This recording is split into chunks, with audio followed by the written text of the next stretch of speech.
I guess we can start the session. One second, Sandhana. 1 second, Sandhana. Okay, ma'am.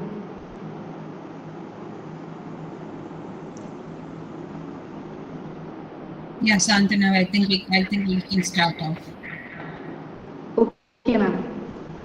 Science is about engineering. Science is about knowing, but engineering is about doing.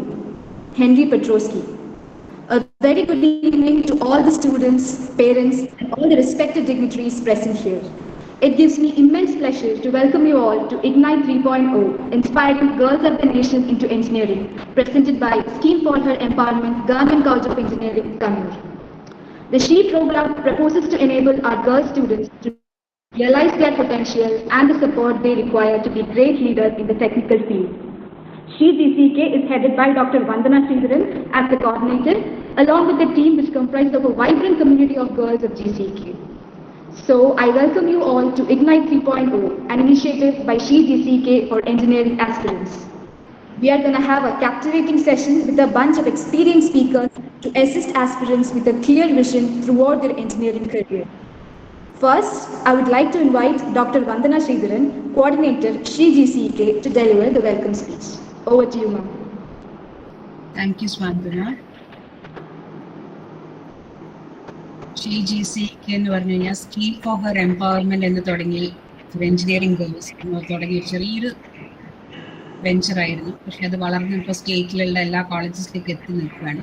പക്ഷെ എല്ലാ കൊല്ലവും ഉള്ള പോലെ ഈ കൊല്ലം GCEKയുടെ ആഭിമുഖ്യത്തിൽ ignite, അതായത് initiating girls of our nation into engineering എന്നുള്ള programme start ചെയ്യുക.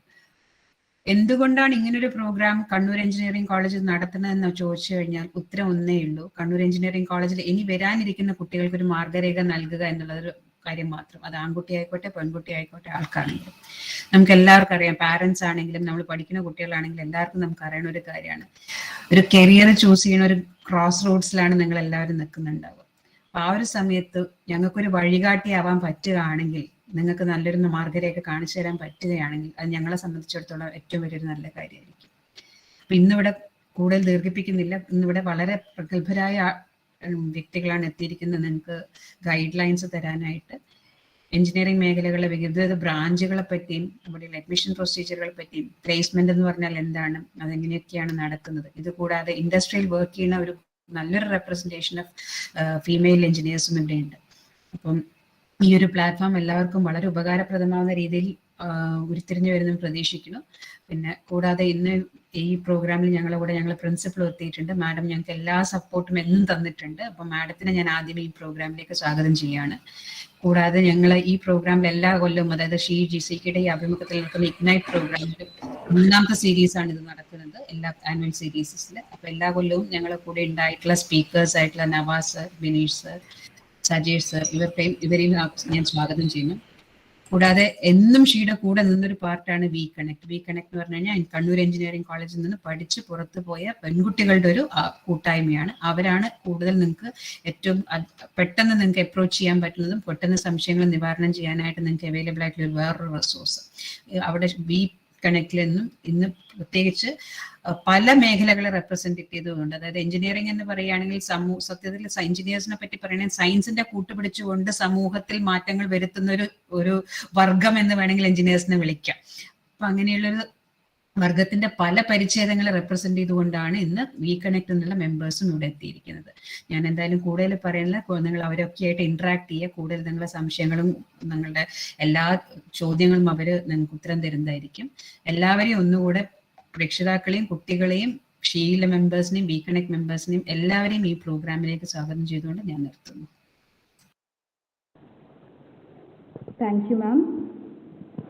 Now, I would like to welcome Dr. V.O. Rajni ma'am, Principal, Government College of Engineering, Kannur, to address the audience. എല്ലാവർക്കും നമസ്കാരം.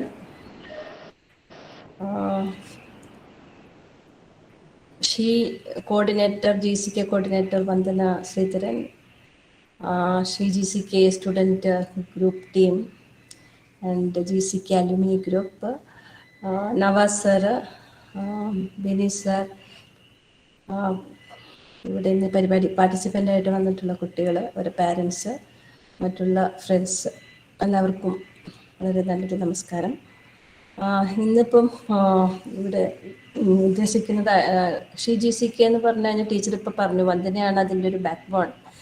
അതിപ്പം GCEK കണ്ണൂരിൽ നിന്ന് start ചെയ്തു, അതിപ്പോൾ കേരളത്തിലുടനീളം അതൊരു പ്രസ്ഥാനം പോലെ എല്ലാ കോളേജുകളിലേക്കും അത് വ്യാപിച്ചിട്ടുണ്ട്. അത് നമ്മുടെ ഹയർ എഡ്യൂക്കേഷൻ ഡിപ്പാർട്ട്മെന്റ് അതൊരു ബഡ്ജറ്റിൽ തന്നെ ഉൾക്കൊള്ളിച്ചിട്ടുള്ള ഒരു പ്രോഗ്രാമായിട്ട് ഇപ്പം മാറിയിരിക്കുന്നു. ഇത്രയും കാലം അത് GCEKയുടെ മാത്രം സ്വന്തമായിരുന്നു. അതിപ്പം ടെക്നിക്കൽ എഡ്യൂക്കേഷൻ്റെ ഒരു പ്ലാറ്റ്ഫോമാണ്. അതിന് ശരിക്കും പറഞ്ഞാൽ നന്ദി പറയേണ്ടത് വന്ദന ശ്രീധരനും ഇവിടുത്തെ GCEK അലുമിനി വളരെ ആക്റ്റീവായിട്ട് പാർട്ടിസിപ്പേറ്റ് ചെയ്തിരിക്കുന്ന അലുമിനി ഗ്രൂപ്പാണ്. ഇപ്പൊ ലാസ്റ്റ് ഇറങ്ങിയ ഗ്രൂപ്പ് അടക്കം ഇവിടെ ആദ്യം കാലങ്ങളിൽ ഇറങ്ങിയിട്ടുള്ള GCEKയുടെ എല്ലാവരും ഇതിന്റെ മെയിൻ ബാക്ക് ബോണിന് പിന്നിലായിട്ട് ശക്തി പകർന്നു കൊടുക്കുന്ന ഒരു വലിയ ഗ്രൂപ്പാണ്. അതിന് ശക്തി പകരാനായിട്ട് നമ്മുടെ ഫാക്കൽറ്റികൾ നവാസ് സാർ കഴിഞ്ഞ വർഷം, ബിനീഷ് സാറൊക്കെ കഴിഞ്ഞ വർഷങ്ങളിലായിട്ട് ഈ പ്രോഗ്രാമിൽ ഇതുപോലെയുള്ള പ്രോഗ്രാംസ് കണ്ടക്ട് ചെയ്തിട്ടുണ്ട് കഴിഞ്ഞ വർഷങ്ങളും. അതായത് പുതിയ വന്ന കുട്ടികൾക്ക് എഞ്ചിനീയറിംഗ് ഇതിലേക്ക് എങ്ങനെയാണ് പെൺകുട്ടികൾക്ക് പ്രത്യേകിച്ച് ഏത് രീതിയിലൊക്കെ ഏത് രീതിയിലാണ് അവർ മുന്നേറുന്നത്, ഏത് രീതിയിലുള്ള കാര്യങ്ങളാണ് തടസ്സങ്ങളാണ്, അല്ലെങ്കിൽ വിജയങ്ങളിലേക്ക് മുകളിലേക്ക് പോകാനായിട്ട് ഏത് വഴി കൂടെ പോകണം എന്നുള്ള ഒരു മാർഗദർശി എന്ന നിലയ്ക്കായിട്ടാണ് ഷീപ്പ് പ്രവർത്തിക്കുന്നത്. ഇനിയും അതിന് വളരെയധികം മുകളിലേക്ക് പോകാനുണ്ട്, ഒത്തിരി കാര്യങ്ങൾ അത് ചെയ്ത് കഴിഞ്ഞിട്ടുണ്ട്. അതിൻ്റെയൊക്കെ ഒന്നാമത്തെ ഉദാഹരണമാണ് ഇപ്പോഴത്തെ GCEK ഗ്രൂപ്പ് തന്നെ അതിൻ്റെ കാര്യങ്ങളൊക്കെ മുൻകൈ എടുത്ത് ചെയ്യുന്നത്. ഇതിൽ മെയിനായിട്ട് എനിക്ക് പറയാനുള്ളത് ഏറ്റവും ഇപ്പൊ ഇതിൽ ഇപ്പൊ സംസാരിക്കാനായിട്ട് ഒത്തിരി പേര് ഇന്ന് ഇവിടെ സന്നിധരായിട്ടുണ്ട്. കൂടുതൽ കാര്യങ്ങൾ പല പല മേഖലകളിൽ എഞ്ചിനീയറിംഗ് എന്ന് പറയുമ്പോൾ ഒരു ചെറിയ ഒരു ടോപ്പിക്കായിട്ട് അതിനെ നമ്മൾ ചുരുക്കി കാണാൻ പറ്റില്ല. അതായത് ഏത് മേഖലകളിലേക്കും പോകാനുള്ളൊരു ഒരു വിൻഡോ ആണ്. അതിൽ കൂടെ നമുക്ക് ഒത്തിരി കാര്യങ്ങൾ ഒരു ലോകത്തിൽ തന്നെ കാണാൻ പാകത്തിലുള്ള ഒരു പ്ലാറ്റ്ഫോമാണ് അത്. അപ്പോൾ അവിടേക്ക് കൊടുക്കുന്ന ഒരു ഫസ്റ്റ് സ്റ്റെപ്പാണ് നമ്മൾ എഞ്ചിനീയറിംഗ് വരുന്നത്. അത് കഴിഞ്ഞിട്ടുള്ള വഴികൾ ഒത്തിരി മാതിരി നമുക്ക് തന്നെ അൺപ്രഡിക്റ്റബിൾ വേസിൽ അതിൻ്റെ ഓരോ കൊല്ലങ്ങൾ കഴിയും തോറും, അതായത് ഒരു 10 വർഷത്തിന് മുമ്പുള്ള ഒരു ഏരിയ അല്ല ഇപ്പോഴുള്ള എഞ്ചിനീയേഴ്സ് വർക്ക് ചെയ്തുകൊണ്ടിരിക്കുന്നത്. അതുകൊണ്ട് തന്നെ ഒരു പറയുകയാണെങ്കിൽ ഒരു മോൾഡ് ചെയ്യണം, ഒരു കുട്ടിയെ മോൾഡ് ചെയ്തിട്ട് നെക്സ്റ്റ് ഒരു വർക്കിംഗ് പ്ലേസിലേക്ക് കൊടുക്കാനായിട്ട് മോൾഡ് ചെയ്യുന്ന ഒരു പ്ലാറ്റ്ഫോം ആയിട്ടാണ് എനിക്ക് തോന്നിയിട്ടുള്ളത് എഞ്ചിനീയറിംഗ്.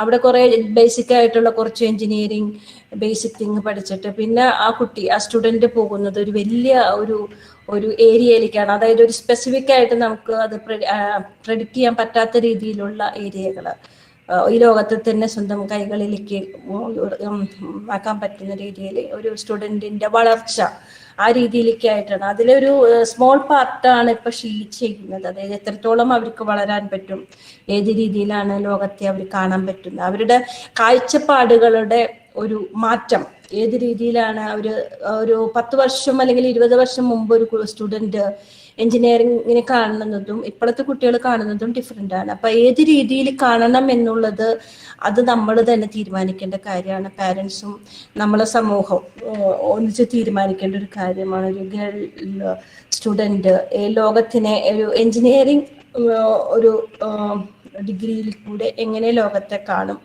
ഏത് രീതിയിൽ പോയാലാണ് ആ ലോകം ഭയങ്കര വിസ്തൃതമായിരിക്കുക, അല്ലെങ്കിൽ ഒരു നമ്മുടെ വിഷൻ എന്ന് പറയുന്നത് അതെത്ര നാരോ ഡൗൺ ആയിട്ട് നമുക്കത് ചെയ്യാൻ പറ്റും, വീക്ഷിക്കാൻ പറ്റും, അത് ബ്രോഡായിട്ട് കാണാൻ പറ്റും. അപ്പൊ ബ്രോഡായിട്ട് ഒരു ഗേളായിട്ടുള്ള ഒരാള് ലോകത്തെ കാണാനായിട്ട് എങ്ങനെയാണ് അവരുടെ കാഴ്ചയെ വിസ്തൃതിയിലാക്കുക എന്നുള്ളതിന്റെ ഒരു സ്റ്റെപ്പ്, അതാണ് കൊണ്ട് നമ്മൾ ഉദ്ദേശിക്കുന്നത്.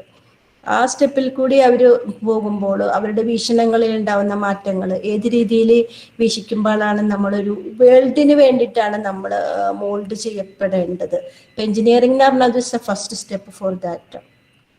കാരണം ഇപ്പോൾ എല്ലാ കാര്യങ്ങളും ഗ്ലോബലിയാണ് നമ്മൾ ചിന്തിക്കുന്നത്. ഗ്ലോബലി P1 എല്ലാ ടോപ്പിക്കുകളും നമ്മളൊരു കൺഫൈൻഡ് ടു ഒരു ലൊക്കേഷനോ അല്ലെങ്കിൽ ഒരു രാജ്യമോ ഒരു റീജിയനോ അല്ല, വേൾഡ് എന്നുള്ള ഒരു കോൺസെപ്റ്റിലേക്ക് നമ്മുടെ ചിന്തകളെ നമ്മൾ പറിച്ചു നടപ്പെടേണ്ട കാലമാണ് ഇപ്പോൾ. എല്ലാ കാര്യങ്ങളിലും അതെ, ഒരു സ്മോൾ ടോപ്പിക്കിൽ മാത്രമല്ല, അത് ഹോൾ തിങ്. തോട്ട്സ് നമ്മൾ ഗ്ലോബലി തിങ്കിങ് ചെയ്യേണ്ട ഒരു കാലഘട്ടത്തിലാണ് നമ്മൾ നിൽക്കുന്നത്. അതിൻ്റെ ഒരു ചവിട്ടുപടിയായിട്ടാണ് ഈ ഷീ എന്ന് പറഞ്ഞ പ്രോഗ്രാം. ഏത് ബ്രാഞ്ച് എടുത്താലും, ഏത് ഡിസിപ്ലിൻ എന്നുള്ളത് അത് കുറച്ചും കൂടി നാരോ ഡൗൺ ചെയ്തിട്ടുണ്ട്. ഏത് ഡിസിപ്ലിൻ എടുത്താലും നമുക്ക് എത്തേണ്ട സ്ഥലങ്ങളിലേക്ക് എത്താൻ നമുക്ക് അത്ര പ്രശ്നങ്ങളൊന്നും ഉണ്ടാവില്ല, ഏത് ഡിസിപ്ലിൻ ആയാലും. പിന്നെ വെരി സ്പെസിഫിക് ആയിട്ട് ചില ഡിസിപ്ലിൻസിൽ നമുക്ക് ചിലപ്പോൾ കുറച്ച് ഇൻട്രസ്റ്റുകൾ കാണുമായിരിക്കാം. എന്നാൽ പോലും അവർക്ക് എത്തേണ്ടതായ ഒരു ചക്രവാളം, അത്ര വിസ്തൃതമായിട്ടൊരു ചക്രവാളത്തിലേക്കാണ് ഒരു എഞ്ചിനീയറിംഗ് കഴിഞ്ഞിട്ട് ആ കുട്ടി ഇറങ്ങിച്ചെല്ലേണ്ടത്. അപ്പോൾ അതുകൊണ്ട് തന്നെ നമ്മളൊരു നാരോ ഡൗൺ ആയിട്ട് ചിന്തിക്കേണ്ട ആവശ്യകതയില്ല. കാരണം globally we have to think all things, ഒരു not one specifically for the education, all things നമ്മൾ globally we have to think about. അപ്പം ഞാനിതിൽ എല്ലാവിധ സക്സസ് നേരാണ് വന്നിരിക്കുന്ന കുട്ടികൾക്കും പിന്നെ നമ്മുടെ GCEK ഷീ ടീമിനും പിന്നെ നമ്മുടെ അലുമിനി ഗ്രൂപ്പിനും എല്ലാവിധ ഭാവങ്ങളും നേരുന്നു. All the best wishes.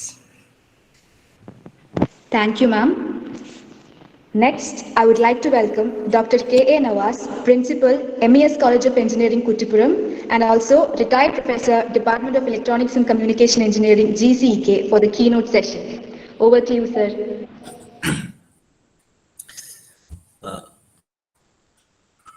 ബഹുമാനിയായ principal doctor Jani madam, doctor Vandana, doctor Sajesh, Bineesh, ഇഗ്നൈറ്റിൻ്റെ അഥവാ ഷീയുടെ സാരഥികളെ, എഞ്ചിനീയറിംഗ് ആസ്പിരൻസ് ആയ വിദ്യാർത്ഥി സുഹൃത്തുക്കൾ, ഔപചാരികതയില്ലാതെ കാര്യത്തിലേക്ക് നേരെ കടക്കുകയാണ്. നമുക്ക് ഇന്ന് എഞ്ചിനീയറിംഗ് ഇൻസ്റ്റിറ്റ്യൂഷൻസ് കേരളത്തിലും ദേശീയ തലത്തിലും നോക്കിയാൽ അവിടെ ഒന്ന് അവരുടെ ക്ലാസ്സുകളിലേക്കൊന്ന് കടന്ന് നോക്കിയാൽ നമുക്ക് കാണാനാവുക ധാരാളമായി ഒരുപക്ഷെ ആൺകുട്ടികളെക്കാൾ കൂടുതൽ പെൺകുട്ടികൾ ക്ലാസ്സിലിരിക്കുന്നത് കാണാം. എന്നാൽ കരിയർ ഡെവലപ്പ് ചെയ്യുന്ന കാര്യത്തിലും അത് സക്സസ്ഫുള്ളായി മാറ്റിയെടുക്കുന്ന കാര്യത്തിലും പലപ്പോഴും പെൺകുട്ടികളുടെ എണ്ണത്തിൽ വളരെ കുറവ് കാണുന്നുണ്ട്. ഈ ഒരു കാര്യം ശ്രദ്ധയിൽപ്പെട്ടതിന്റെ അടിസ്ഥാനത്തിലാണ് ഡോക്ടർ വന്ദനയുടെ നേതൃത്വത്തിൽ ഒരു പ്രത്യേക ഉത്സാഹത്തിലും രജനി മാഡത്തിന്റെ സപ്പോർട്ടിലും കണ്ണൂർ എഞ്ചിനീയറിംഗ് കോളേജിൽ ഷീ പ്രോഗ്രാം ആരംഭിച്ചു. ഇന്ന് തുടർച്ചയായി അതിൻ്റെ ഒരു നൈരന്തര്യം നമുക്ക് കാണാനാവുന്നുണ്ട്. ഇത് ഈ എഞ്ചിനീയറിംഗ് ആസ്പിരൻസ് നൽകുന്ന സന്ദേശവും അവർക്ക് കൊടുക്കുന്ന സഹായവും ചെറുതൊന്നുമല്ല. ഇന്ന് ഞാൻ എൻ്റെ പ്രസന്റേഷൻ ഷെയർ ചെയ്യാണ്.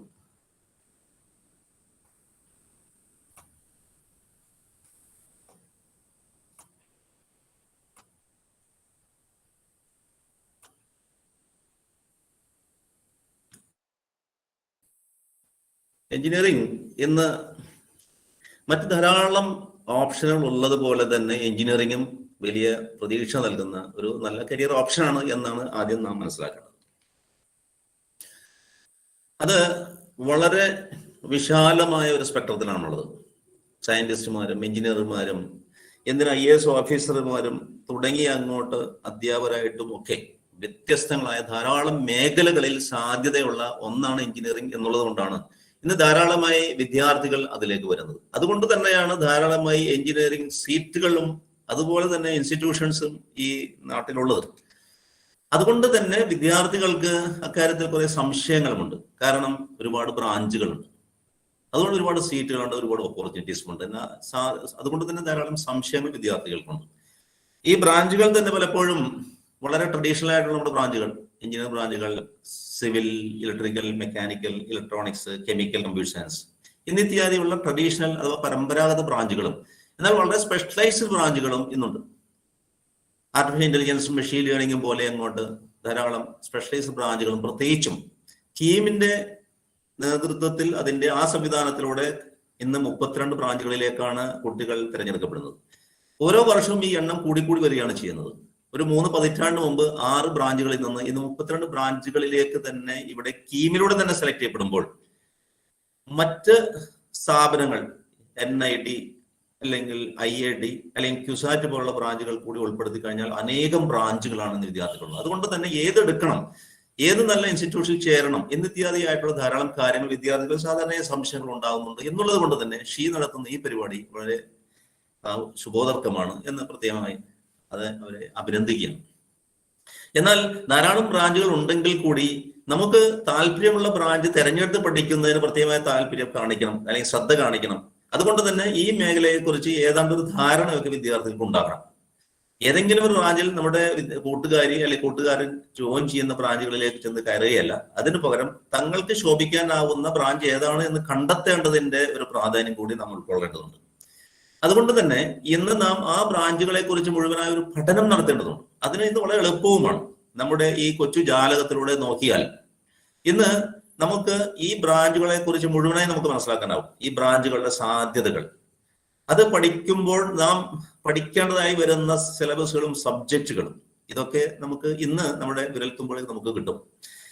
Kerala technological university APJ KTU അതിന്റെ വെബ്സൈറ്റിൽ എല്ലാ സിലബസുകളും ഉണ്ട്, എല്ലാ ബ്രാഞ്ചുകളിലും സിലബസ് ഉണ്ട്. അതുകൊണ്ട് ഞാൻ നിങ്ങളോട് ആവശ്യപ്പെടുന്നത്, ഈ എഞ്ചിനീയറിംഗ് ആസ്പിരൻസ് ആയ വിദ്യാർത്ഥികളോട് ഞാൻ ഉദ്ദേശിക്കുന്നത്, ഈ വെബ്സൈറ്റിൽ കയറിക്കൊണ്ട് ഈ പറഞ്ഞ നിങ്ങൾക്ക് താല്പര്യമുള്ള ബ്രാഞ്ചുകൾ അല്ലെങ്കിൽ അത് ആവശ്യമുള്ളതൊക്കെ ഓപ്പൺ ചെയ്ത് അതിലെ സിലബസുകൾ PDF ആയി നമുക്ക് കാണാനാവുന്നതാണ്.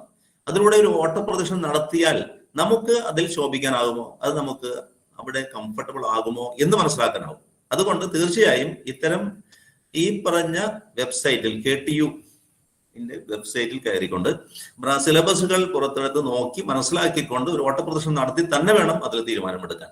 മാത്രമല്ല ധാരാളം വെബ്സൈറ്റുകൾ അതല്ലാതെ നമുക്ക് കിട്ടും. കാരണം ഓരോ ബ്രാഞ്ചുകളുടെയും അതിന്റെ സാധ്യതകൾ, ജോലി സാധ്യതകൾ, അതിൽ പഠിക്കാനുള്ള അല്ലെങ്കിൽ അതിന്റെ വ്യത്യസ്തമായ കാര്യങ്ങൾ, അതുപോലെ പലതരം സംശയങ്ങൾ. ഒരുപക്ഷെ ഒരു വിദ്യാർത്ഥി ചോദിക്കുന്നു, എനിക്ക് റോബോട്ടിക്സ് പഠിക്കണം, റോബോട്ടിക്സ് പഠിക്കാൻ ഏത് ബ്രാഞ്ചാണ് എടുക്കേണ്ടത് എന്നൊക്കെയുള്ള സംശയങ്ങളൊക്കെ തന്നെ അതിലൂടെ നമുക്ക് പരിഹരിക്കപ്പെടും. ഒരുപക്ഷെ റോബോട്ടിക്സ് പഠിക്കാൻ നമുക്ക് മെക്കാനിക്കൽ എഞ്ചിനീയറിംഗോ ഇനി കമ്പ്യൂട്ടർ സയൻസോ ഇലക്ട്രോണിക്സോ ഇലക്ട്രിക്കലോ ഏത് ബ്രാഞ്ച് എടുത്താലും നമുക്ക് റോബോട്ടിക്സ് പഠിക്കാനാകും. അത് പലപ്പോഴും അത് ഇലക്ട്രോണിക്സ് പഠിച്ചാൽ മാത്രമേ റോബോട്ടിക്സ് പഠിക്കാനാവുകയുള്ളൂ എന്നുള്ള സംശയങ്ങളൊന്നും ആവശ്യമില്ല. അഥവാ അങ്ങനെയില്ല, ഏത് ബ്രാഞ്ച് എടുത്താലും നമുക്കതിന് സാധിക്കും എന്ന് മനസ്സിലാക്കണം. അപൂർവം ചില സ്പെഷ്യലൈസ്ഡ് ബ്രാഞ്ചുകൾ എടുത്താൽ നമുക്ക് കുറച്ച് പ്രയാസം നേരിടും. ഒരുപക്ഷെ നമുക്ക് ആർട്ടിഫിഷ്യൽ ഇന്റലിജൻസോ അതല്ലെങ്കിൽ വേണ്ട കെമിക്കൽ എഞ്ചിനീയറിംഗോ അല്ലെങ്കിൽ പോളിമർ എഞ്ചിനീയറിംഗ് എടുത്തതിന് ശേഷം റോബോട്ടിക്സ് പഠിക്കാൻ പോകുന്നതിനേക്കാൾ electronics, mechanical, electrical, applied electronics പോലുള്ള ബ്രാഞ്ചുകൾ എടുത്തിട്ട് അങ്ങോട്ട് പോകുന്നതായിരിക്കും നല്ലത് എന്നൊക്കെയുള്ള ധാരണ നമുക്ക് കിട്ടണമെങ്കിൽ ആദ്യം നമുക്ക് ഇത്തരം ഇൻഫർമേഷൻ നമുക്ക് കിട്ടണം. അതിനാണ് വെബ്സൈറ്റുകളുള്ളത്.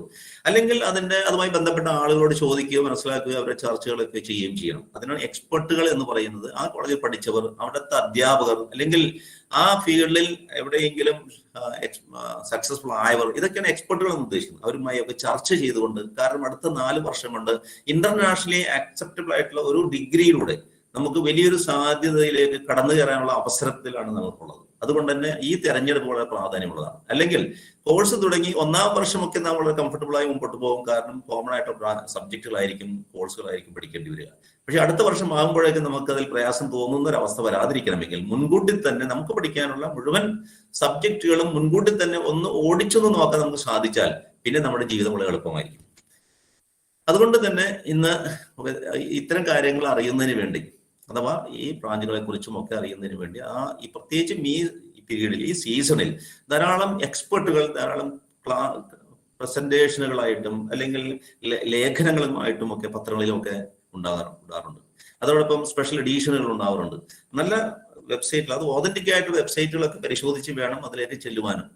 അതല്ലാതെ ഏതെങ്കിലുമൊക്കെ ഇൻസ്റ്റിറ്റ്യൂഷൻ അവരുടേതായ വെബ്സൈറ്റ് ഏതെങ്കിലും വളരെ ഗ്ലാമറസ് ആയിട്ട് തയ്യാറാക്കുകയും അതിൽ കുരുങ്ങിപ്പോവുകയും ചെയ്യാതിരിക്കണമെങ്കിൽ ഓതന്റിക്കേറ്റഡ് വെബ്സൈറ്റുകൾ പങ്കെടുക്കുന്നതാണ്.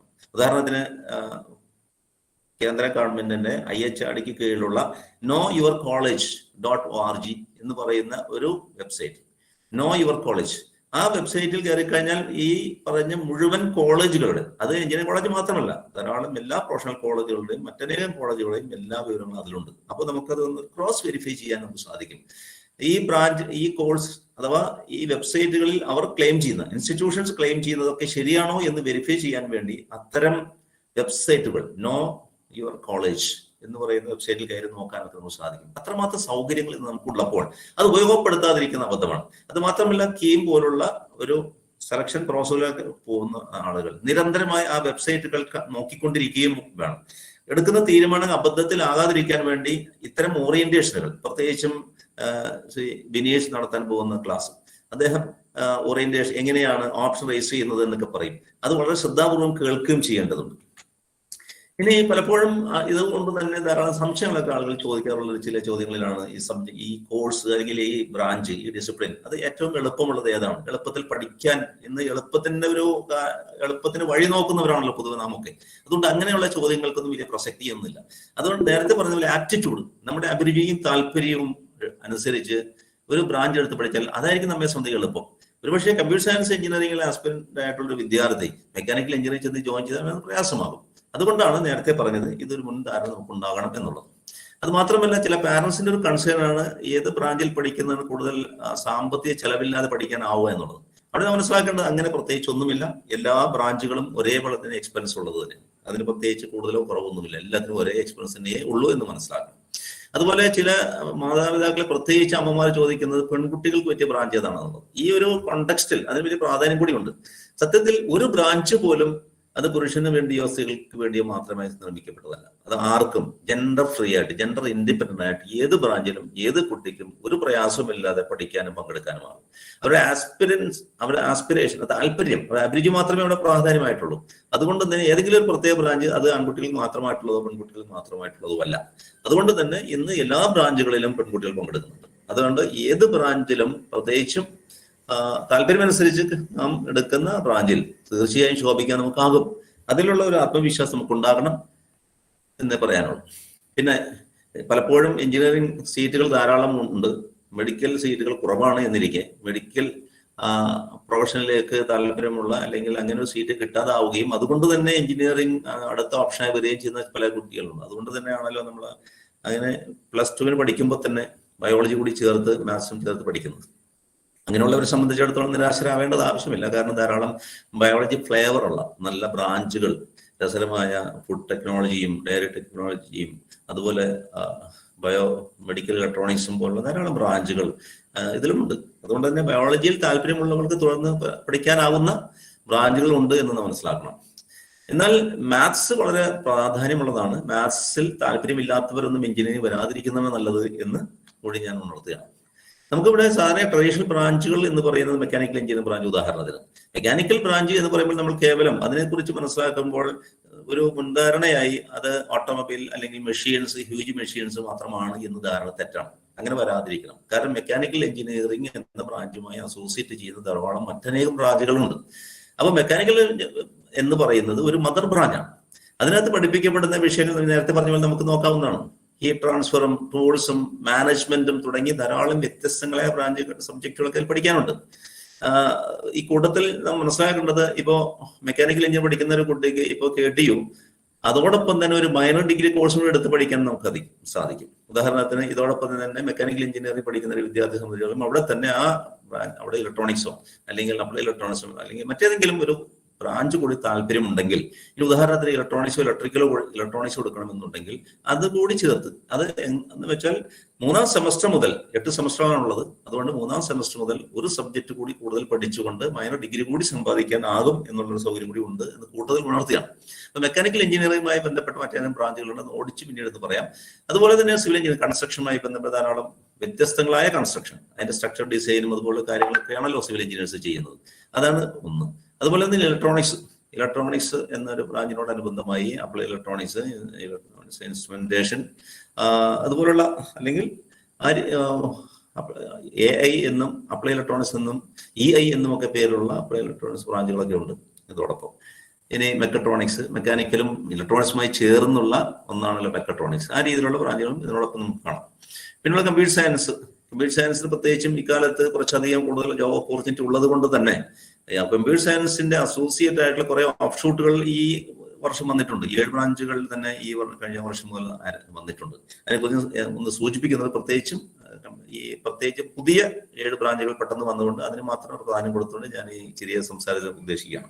ഇലക്ട്രിക്കൽ എഞ്ചിനീയറിംഗ് എന്ന് പറയുന്നത് ഇലക്ട്രിക്കൽ ആൻഡ് ഇലക്ട്രോണിക്സ് ആണ് സത്യത്തിൽ ആദ്യത്തെ ഒരു ബ്രാഞ്ചാണ്. സർക്യൂട്ട് ബ്രാഞ്ചുകളിലെ അമ്മ എന്ന് പറയാം. കാരണം ഇതിൽ നിന്നാണ് ഇലക്ട്രോണിക്സും കമ്പ്യൂട്ടറിൽ നിന്ന് ആർട്ടിഫിഷ്യൽ ഇന്റലിജൻസും ഒക്കെ വന്നത് എന്നതുകൊണ്ട് തന്നെ ഇതൊക്കെയാണ് സാധാരണ. ഇനി വേണമെങ്കിൽ കെമിക്കൽ എഞ്ചിനീയർ കൂടി ഇതുപോലെ പരമ്പരാഗത ബ്രാഞ്ചുകളിൽ നമുക്ക് ഉൾപ്പെടുത്താവുന്നതാണ്.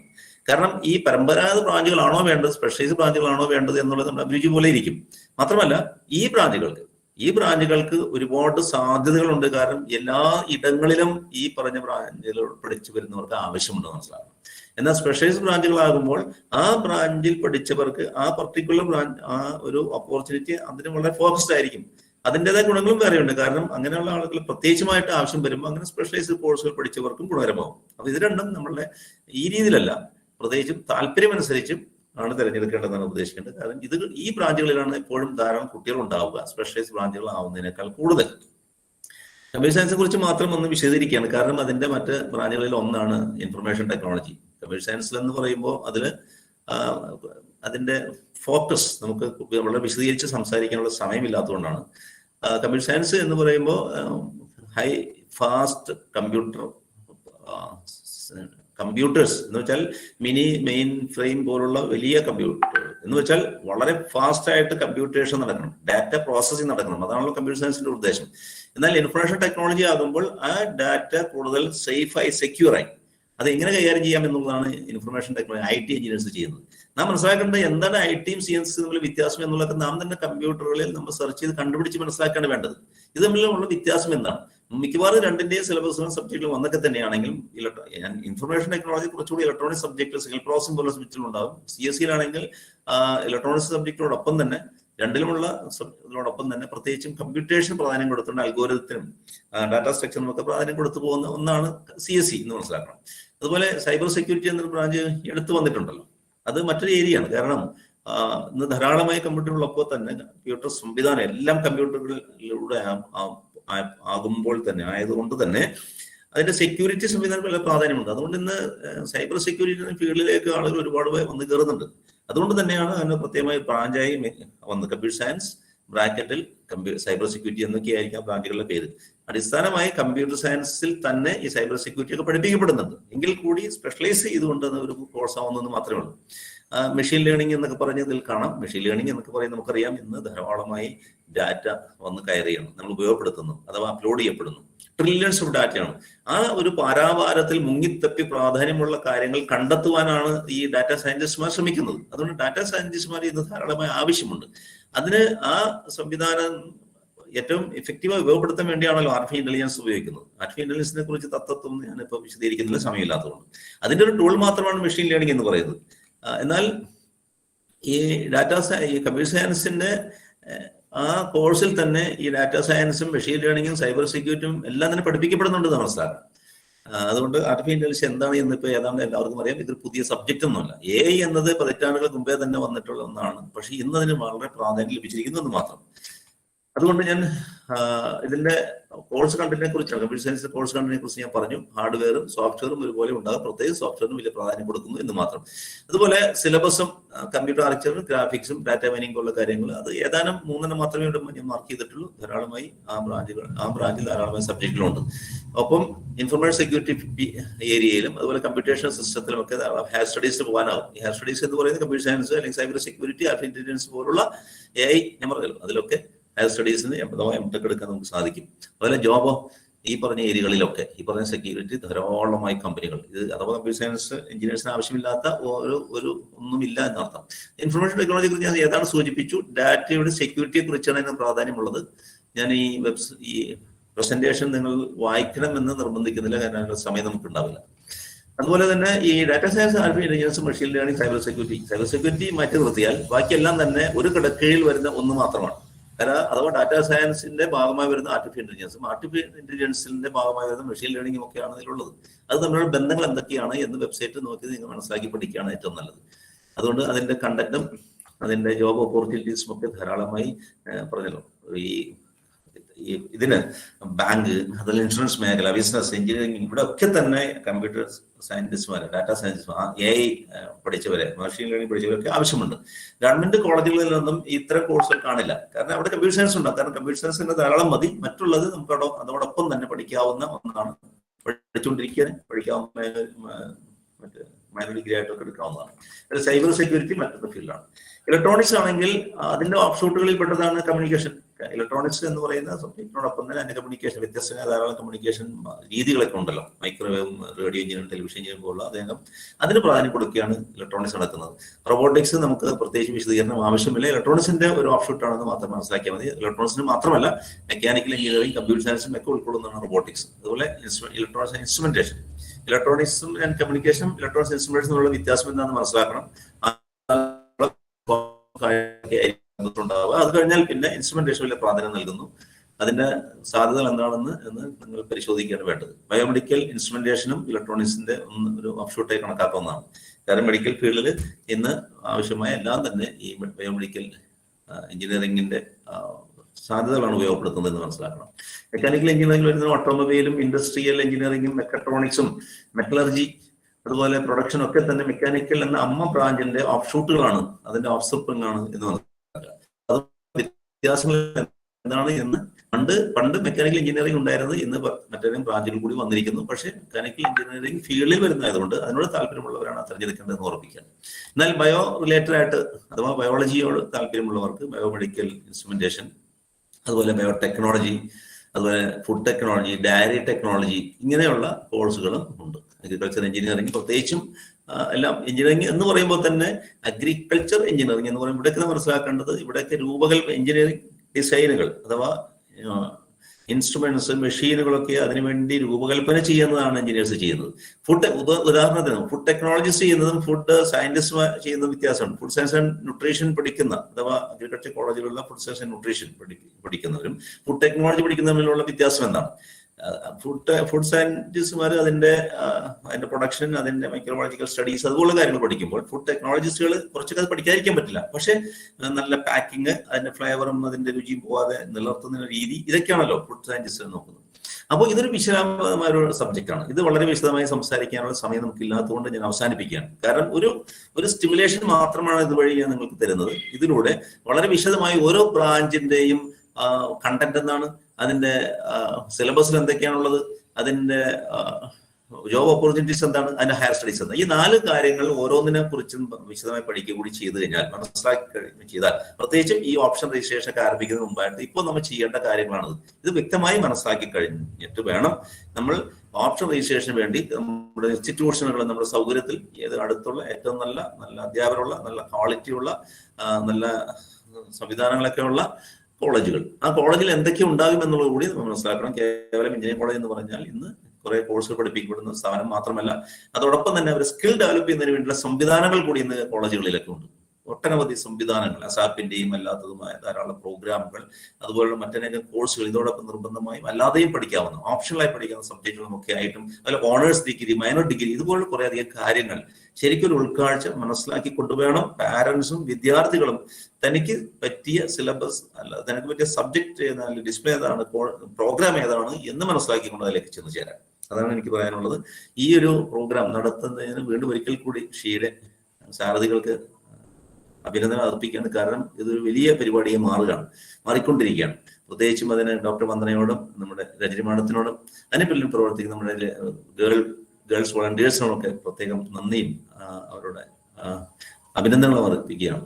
ഇത് വളരെ വലിയ സംവിധാനമായി മാറട്ടെ എന്ന് ആശംസിച്ചുകൊണ്ടും എല്ലാ വിദ്യാർത്ഥികളും അവർക്ക് ഇഷ്ടപ്പെട്ട ഒരു നല്ല ബ്രാഞ്ച് എടുത്ത് പഠിക്കുകയും അതുവഴി ഈ രാജ്യത്തിന് ഉപകാരപ്പെടുന്ന രീതിയിൽ, കാരണം ഗേൾസ് ഒരിക്കലും പിന്നോട്ട് പോകാതെ മുമ്പോട്ട് വന്നുകൊണ്ട് പഠിച്ച് മുന്നേറുകയാണ് വേണ്ടത്. ഇല്ലെങ്കിൽ ഇത്രയും പഠനം ഇതിനുവേണ്ടി നമ്മുടെ രാഷ്ട്രം ചെലവഴിക്കുന്ന സമ്പത്ത് അത് വേസ്റ്റായി പോകാതിരിക്കണമെങ്കിൽ കൂടി നമ്മുടെ കൂടി ഉത്തരവാദിത്തമാണ്. ഗേൾസ് പഠിച്ച് മുന്നേറി ഇന്ന് എല്ലാവർക്കും ഓപ്പർച്യൂണിറ്റീസ് ആണ് ഉള്ളത്. കാലം അതിവേഗം മാറിക്കൊണ്ടിരിക്കുകയാണ്. ഇത് മനസ്സിലാക്കിക്കൊണ്ട് ഇന്ന് ഈ നാടിന് ഇന്നത്തെ സാഹചര്യത്തിനുമൊക്കെ ഏറ്റവും ഇണങ്ങുകയും ഉപകാരപ്പെടുകയും ഒക്കെ ചെയ്യുന്ന സിറ്റിസൺസായി മാറട്ടെ എന്ന് ആശംസിച്ചുകൊണ്ട് ഞാൻ എൻ്റെ വാക്കുകൾ ഉപസംഹരിക്കുന്നു. നന്ദി.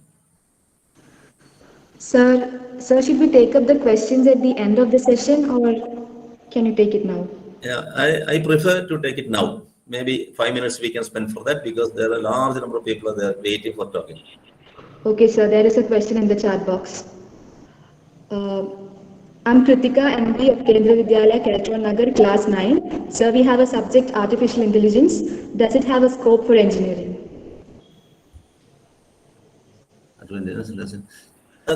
ഞാൻ പറഞ്ഞല്ലോ, നേരത്തെ പറഞ്ഞത് ഡാറ്റ സയൻസ്, അത്രമാത്രം ഡാറ്റ എന്ന് പറഞ്ഞ് ഇന്ന് നമുക്ക് മുമ്പിലുണ്ട്. അതിനു വേണ്ടി ആ ഡാറ്റ എന്ന് പറയുന്ന അത്രമാത്രം വിപുലമായതുകൊണ്ട് അതിൽ നിന്ന് അതിന്റെ അനാലിസിസ് നടത്തി അതിൽ നിന്ന് കിട്ടുന്ന ഇൻഫർമേഷൻ ആവശ്യക്കാർക്ക് കൊടുക്കാൻ, ഉദാഹരണത്തിന് ഇൻഷുറൻസ് കമ്പനി, അവരെ സംബന്ധിച്ചിടത്തോളം ഇൻഷുറൻസ് മേഖലയിൽ ഈ ഡാറ്റ, അത് ഞാൻ വിശദീകരിക്കുന്നില്ല, എങ്ങനെയാണ് അവർക്ക് ആവശ്യമായ ഡാറ്റ നമ്മൾ കണ്ടെത്തുക, ഇതാണ് ഡാറ്റ സയൻസ്. അതിനു വേണ്ടിയാണ് ആർട്ടിഫിഷ്യൽ ഇന്റലിജൻസ് ഉപയോഗിക്കുന്ന ഒരു ഉദാഹരണം. ഇത് കേവലം ഇലക്ട്രോണിക്സിനും കമ്പ്യൂട്ടർ മാത്രമല്ല, എല്ലാ ബ്രാഞ്ചുകളിലും, മെക്കാനിക്കലിലും കെമിക്കലിലും എന്ന് വേണ്ട എവിടെയും ഉപയോഗപ്പെടുത്താൻ ഒന്നാണ് ആർട്ടിഫിഷ്യൽ ഇന്റലിജൻസ്. അതുകൊണ്ട് തീർച്ചയായും ആർട്ടിഫിഷ്യൽ ഇന്റലിജൻസ് ഭയങ്കര ഡിമാൻഡ് ഉണ്ട്. അതുകൊണ്ട് തന്നെയാണ് വരുന്നത്. ഇപ്പോ അതിന്റെ ഒരു ഡിമാൻഡ് കൂടി വരുന്നത്. അതുകൊണ്ട് സംശയമില്ല. ചോദ്യം അതിന് സ്കോപ്പ് ഉണ്ടോ എന്ന്, തീർച്ചയായും സ്കോപ്പ് ഉണ്ട്. പക്ഷെ അതിന് ആർട്ടിഫിഷ്യൽ ഇന്റലിജൻസ് എന്ന സബ്ജക്റ്റിന്റെ അടുത്ത് പഠിക്കണമെന്നില്ല, മറിച്ച് കമ്പ്യൂട്ടർ സയൻസ് എന്ന കോഴ്സ് തന്നെ ധാരാളം മതി എന്നാണ് എൻ്റെ അടുത്ത് പറയാനുള്ളത്. Thank you. Okay, sir. So I guess there are no other doubts. Thank you, sir. സംശയം എന്തെങ്കിലും ഉണ്ടെങ്കിൽ ചാറ്റ് ബോക്സിൽ ടൈപ്പ് ചെയ്താലും മതിയാവും.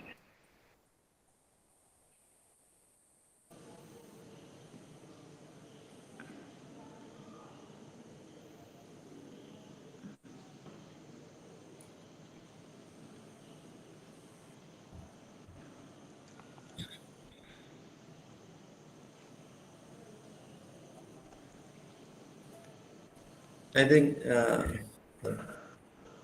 you can conclude it here. Okay, sir. Thank you. Next, I would like to welcome Dr. Sajesh Kumar Yu, Assistant Professor and the Coordinator of Career Guidance and Placement Unit Cell GCEK, to discuss about the opportunities in engineering. Over to you, sir.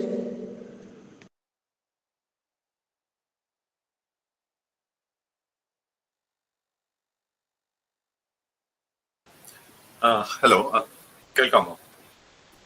Sir, welcome. Okay, thank you.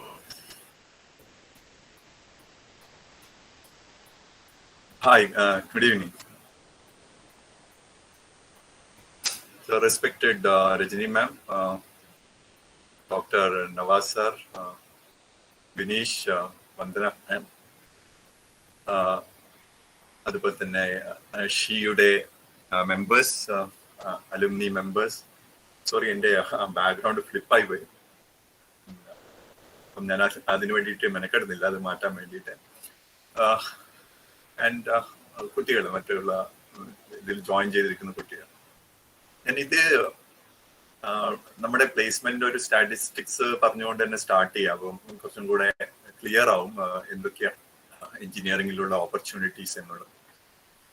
നമ്മുടെ കോളേജിൽ ഈ വർഷം total students, SIലെ students complete ചെയ്ത കുട്ടികൾ 378 students, 378 students.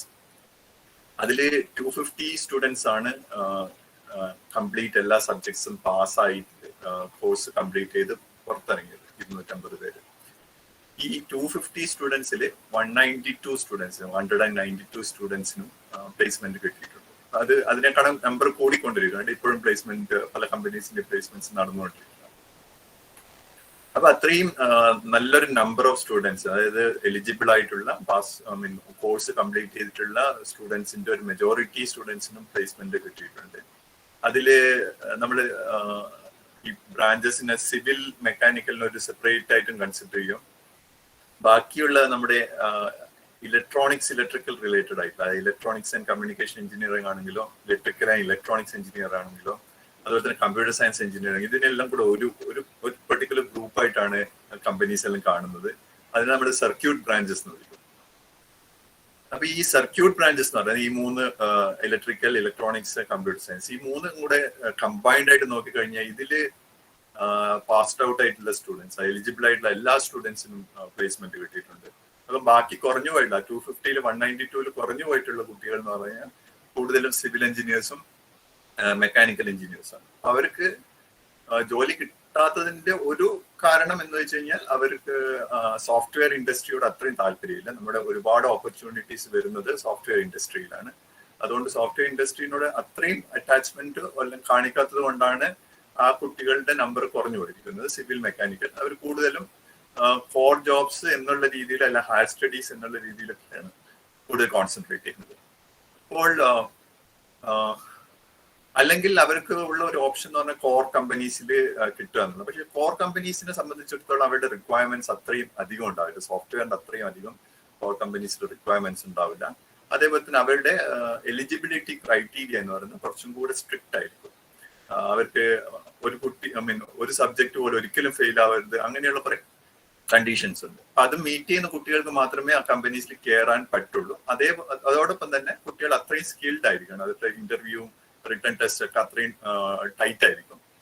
Software കമ്പനീസിനെ പോലെയല്ല, അവർക്ക് requirements കുറവായതുകൊണ്ട് തന്നെ അവർ കൂടുതലും വളരെ കഴിവുള്ള കുട്ടികളെ മാത്രം എടുക്കാൻ എന്നുള്ള ഉദ്ദേശത്തോടു കൂടിയായിട്ട് റിക്രൂട്ട്മെന്റ് ആണ്. അപ്പൊ അങ്ങനെയുള്ള ഒരു കാരണം കൊണ്ട് മാത്രമാണ് സിവിൽ മെക്കാനിക്കൽ എഞ്ചിനീയേഴ്സിന് കുറഞ്ഞു പോകുന്നത്, ജോലി കുറഞ്ഞു പോകുന്നത്. പക്ഷെ ഇന്നത്തെ കാലത്ത് എല്ലാം മാറിക്കൊണ്ടിരിക്കുകയാണ്. നമ്മൾ കഴിഞ്ഞ 2 വർഷം ഒരു കോവിഡ് കാലത്തിലൂടെ കടന്നുപോയി. അപ്പോൾ സംഭവിച്ചൊരു വലിയൊരു ചേഞ്ച് എന്ന് പറഞ്ഞു കഴിഞ്ഞാൽ കോർ കമ്പനീസ് ആയിട്ടുള്ള ഇൻഡസ്ട്രീസ്, പല ഇൻഡസ്ട്രീസും ഈ ഡിജിറ്റലൈസേഷൻ മാറി നിൽക്കുകയാണ്. ഓട്ടോമേഷൻ അങ്ങനെയുള്ള കൺസെപ്റ്റ് നിന്നൊക്കെ മാറി നിൽക്കുകയാണ്. ഡിജിറ്റലൈസേഷൻ അവർ അക്സെപ്റ്റ് ചെയ്യാണ്ട് മാറി നിൽക്കുകയാണ്.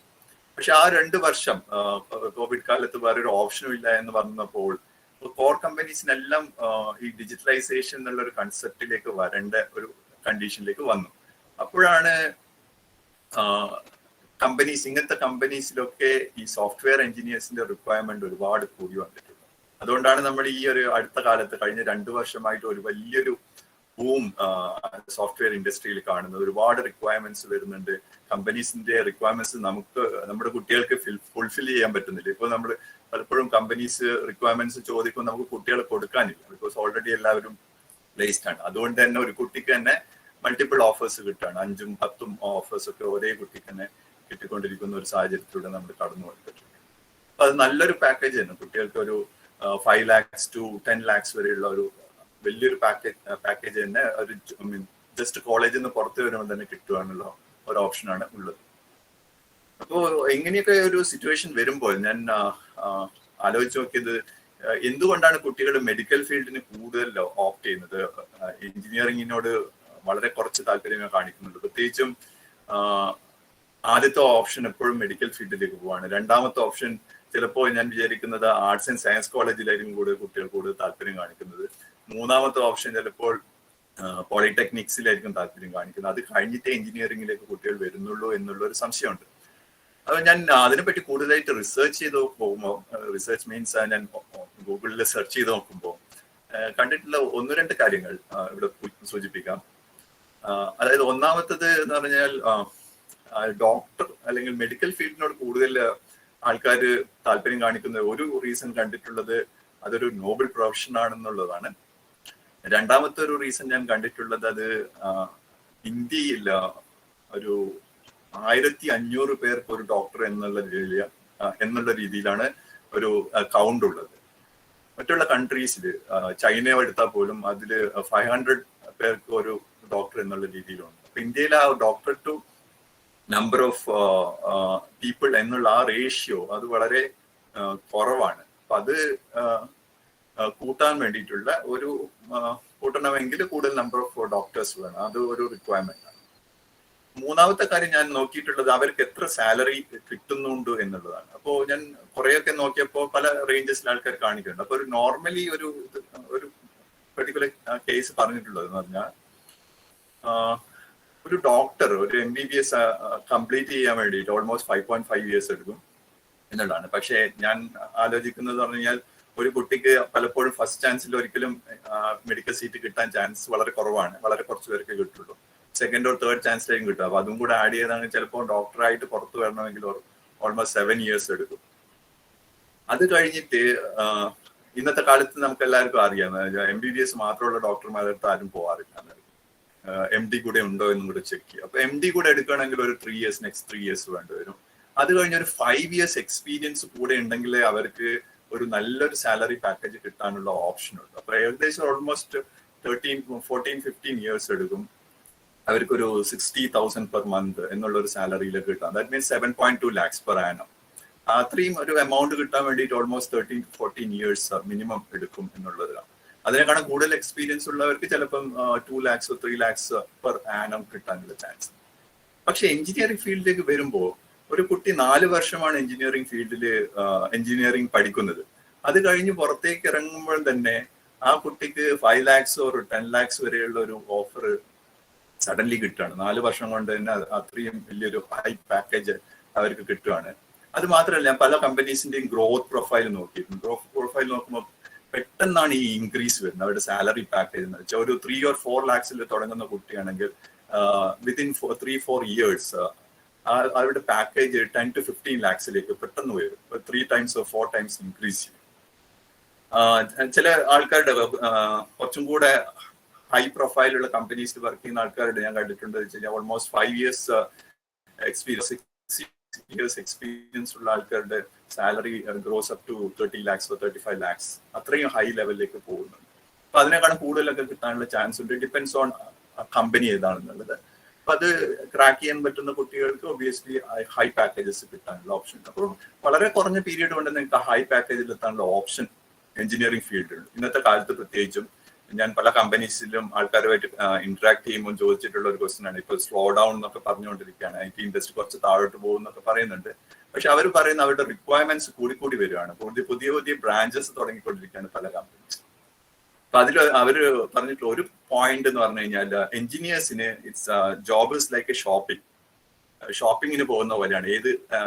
ഏത് ജോലി വേണം എന്ന് സെലക്ട് ചെയ്യുക, അങ്ങനെയുള്ള ഒരു രീതിയിലാണ് ഇപ്പോഴത്തെ ഒരു സാഹചര്യം പോയിക്കൊണ്ടിരിക്കുന്നതെന്നാണ് അവർ പറഞ്ഞിട്ടുള്ളത്. പിന്നെ കുട്ടികളെ സംബന്ധിച്ചിടത്തോളം ഞാൻ അറിഞ്ഞിട്ടുള്ള ഒരു കാര്യം എന്ന് പറഞ്ഞാൽ ഏറ്റവും ഭയക്കുന്ന ഒരു കാര്യം, ഈവൻ പാരന്റ്സ് പോലും ഭയക്കുന്ന ഒരു പെർട്ടിക്കുലർ കാര്യം എന്ന് പറയുന്നത് സെക്യൂരിറ്റിയാണ്, ജോബ് സെക്യൂരിറ്റി എന്നുള്ളത്.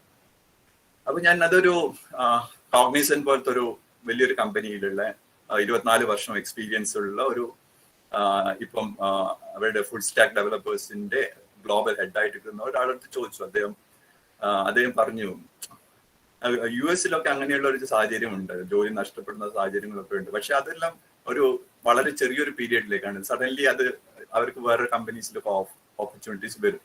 പക്ഷെ ഇന്ത്യയിൽ ഒരാൾ പോലും ജോലി ഇല്ലാണ്ട് പോയിട്ടില്ല. സോഫ്റ്റ്വെയർ ഇൻഡസ്ട്രിക്ക് ഒരാൾ പോലും ജോലി ഇല്ലാണ്ട് പോയിട്ടില്ല എന്നുള്ള ഒരു കാര്യമാണ് അവർ പറഞ്ഞത്. അപ്പം സെക്യൂരിറ്റി എന്നുള്ളത് വലിയൊരു ഇഷ്യൂ ഒന്നുമല്ല. ജോബ് സെക്യൂരിറ്റി എന്നുള്ളത് ഡെഫിനറ്റ്ലി നിങ്ങൾക്ക് ഒരു കമ്പനിയിൽ നിന്ന് പുറത്തു പോകേണ്ട വന്നിട്ടുണ്ടെങ്കിൽ വേറെ ഒരു 10-20 കമ്പനീസ് പുറത്ത് കാണും നിങ്ങൾ എടുക്കാൻ വേണ്ടിയിട്ട്.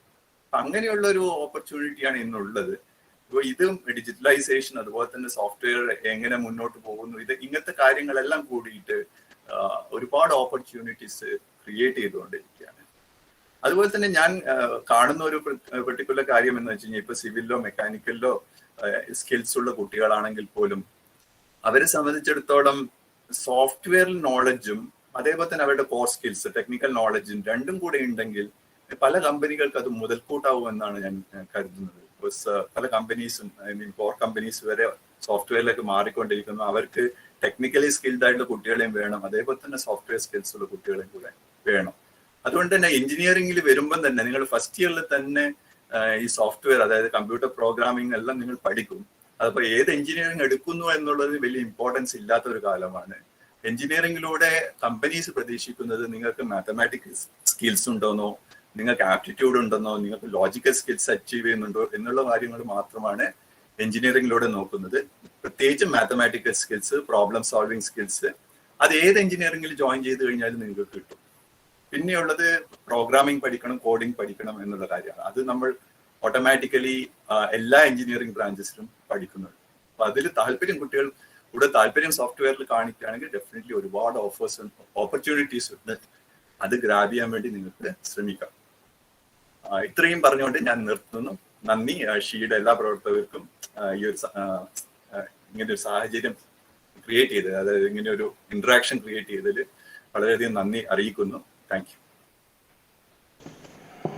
Thank you, sir. Now, I would like to invite Professor Binish KB, Department of Computer Science, GCEK, to give us a clear picture on KEAM option registration.